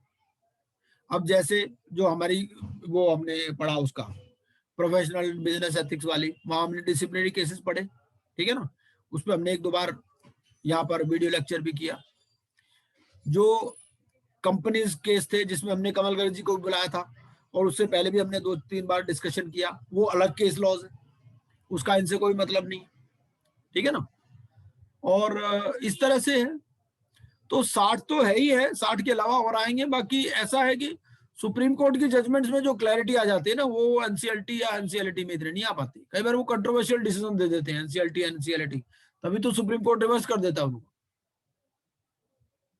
और यहाँ पर वो चीज इतनी अप्लाई नहीं हो रही कि भाई वो सिर्फ क्वेश्चन ऑफ लॉ को ही देख रहे हैं, वो पूरे केस को ही फ्रेश एनालाइज करते हैं सुप्रीम कोर्ट इन केसेस में, क्योंकि ये इतना मेच्योर्ड लेजिस्लेशन नहीं है दूसरे लेजिस्लेशंस की तरह। अब देखो जैसे सुप्रीम कोर्ट में 17 केसेस हैं, तो 17 के 17 आपको पढ़ने हैं, और सीआईआरपी बहुत सारे केसेस में। अब ये सीओसी वगैरह की जो बातें कर रहे हैं, ये सारी बातें इन्हीं में कर ही रहे ना, आर्सलरमित्तल में की, या ये अपना जेपी इंफ्राटेक में की, कि भाई सीओसी कैसे होनी चाहिए, क्या होना चाहिए। भाई अगर हम बात करें हैं कि, एक मिनट में आपको एक और दिखाता हूँ, अगर हम बात करें सीआईआरपी होती कब शुरू है, सीआईआरपी पब्लिक अनाउंसमेंट से शुरू हो जाती है, ठीक है ना। तो पब्लिक अनाउंसमेंट से ही केस आने शुरू हो जाते हैं। भाई आपने पब्लिक अनाउंसमेंट की नहीं की, उसके बाद में आपने रजिस्टर्ड वैल्यूअर अपॉइंट करने, तो आपने रजिस्टर्ड वैल्यूअर अपॉइंट किए नहीं किए। आपका स्टार्टिंग पॉइंट कहां से होना चाहिए, आपका स्टार्टिंग पॉइंट होना चाहिए जो 180 डेज का मैंने टाइम चार्ट आपको दिया था।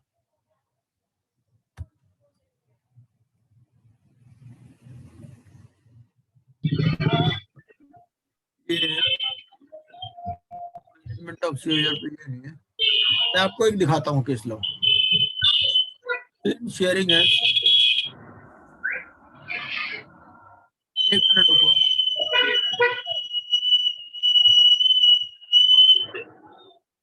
आपको क्या करना है, वो जो 180 डेज वाला चार्ट है ना, 180 डेज से आप शुरू करो। मैं अभी दिखाता हूँ आपको।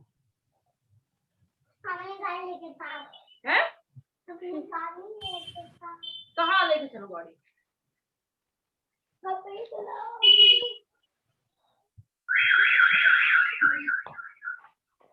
खाना खा लो यार, 9 मिनट नींद आ रही मुझे भी। खाना खाओ पहले।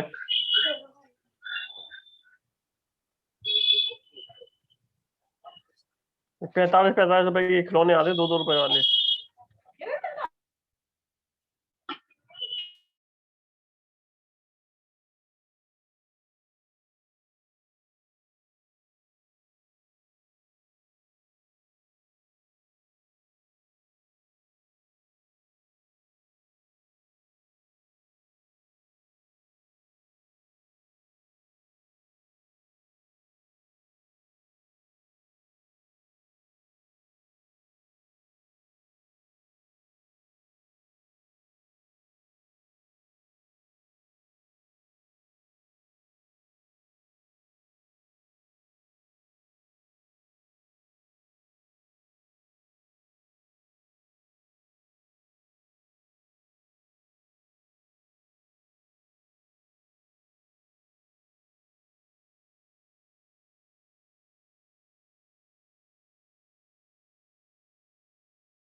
अच्छा,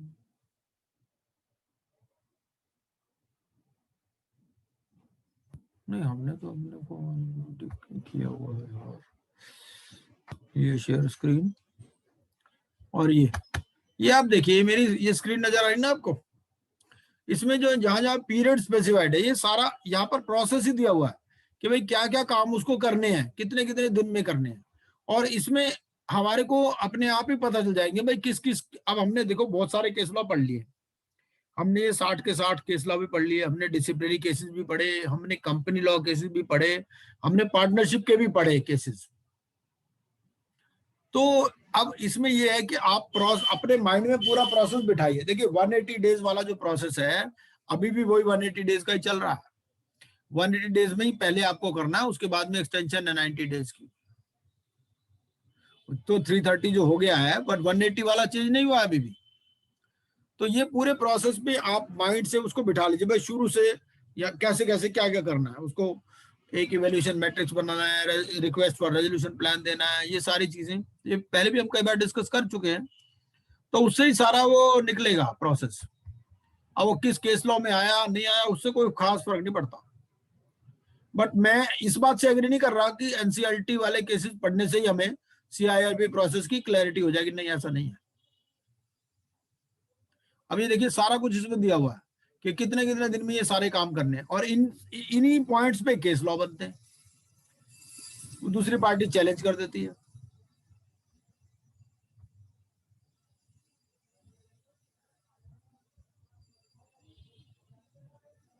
और मैं तो ये चाहूंगा कि एक ना इसमें किताब आती है केस लॉ डाइजेस्ट करके, आशीष मगीजा जी की बुक है, तो काफी अच्छी बुक है। उस केस में उसमें क्या दिया हुआ है कि आपको ना सेक्शन वाइज केस दे रखे हैं। सेक्शन 1 से शुरू होती है वो किताब कि कौन कौन से सेक्शन पे कौन कौन से केस लॉ है, और वो बहुत सारे उसमें केस लॉज हैं, और उन्होंने बड़ा ब्यूटीफुली उस चीज को एनालाइज किया हुआ है कि किस किस पॉइंट पर वो है। जैसे डिस्प्यूट है तो डिस्प्यूट पे बहुत सारे केस लॉ दे रखे हैं, जो मतलब यहाँ पर नहीं है हमारे सिलेबस में, लेकिन वो आपको वैसे एज इंटरेस्ट के लिए पढ़ना चाहिए।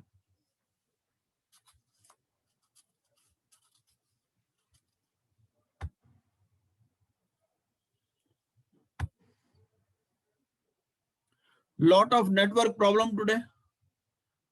अच्छा, नहीं हमारे को भी थी नेटवर्क प्रॉब्लम, हमारे को तो नहीं थी, हमारे को थी मैडम नेटवर्क प्रॉब्लम यहाँ।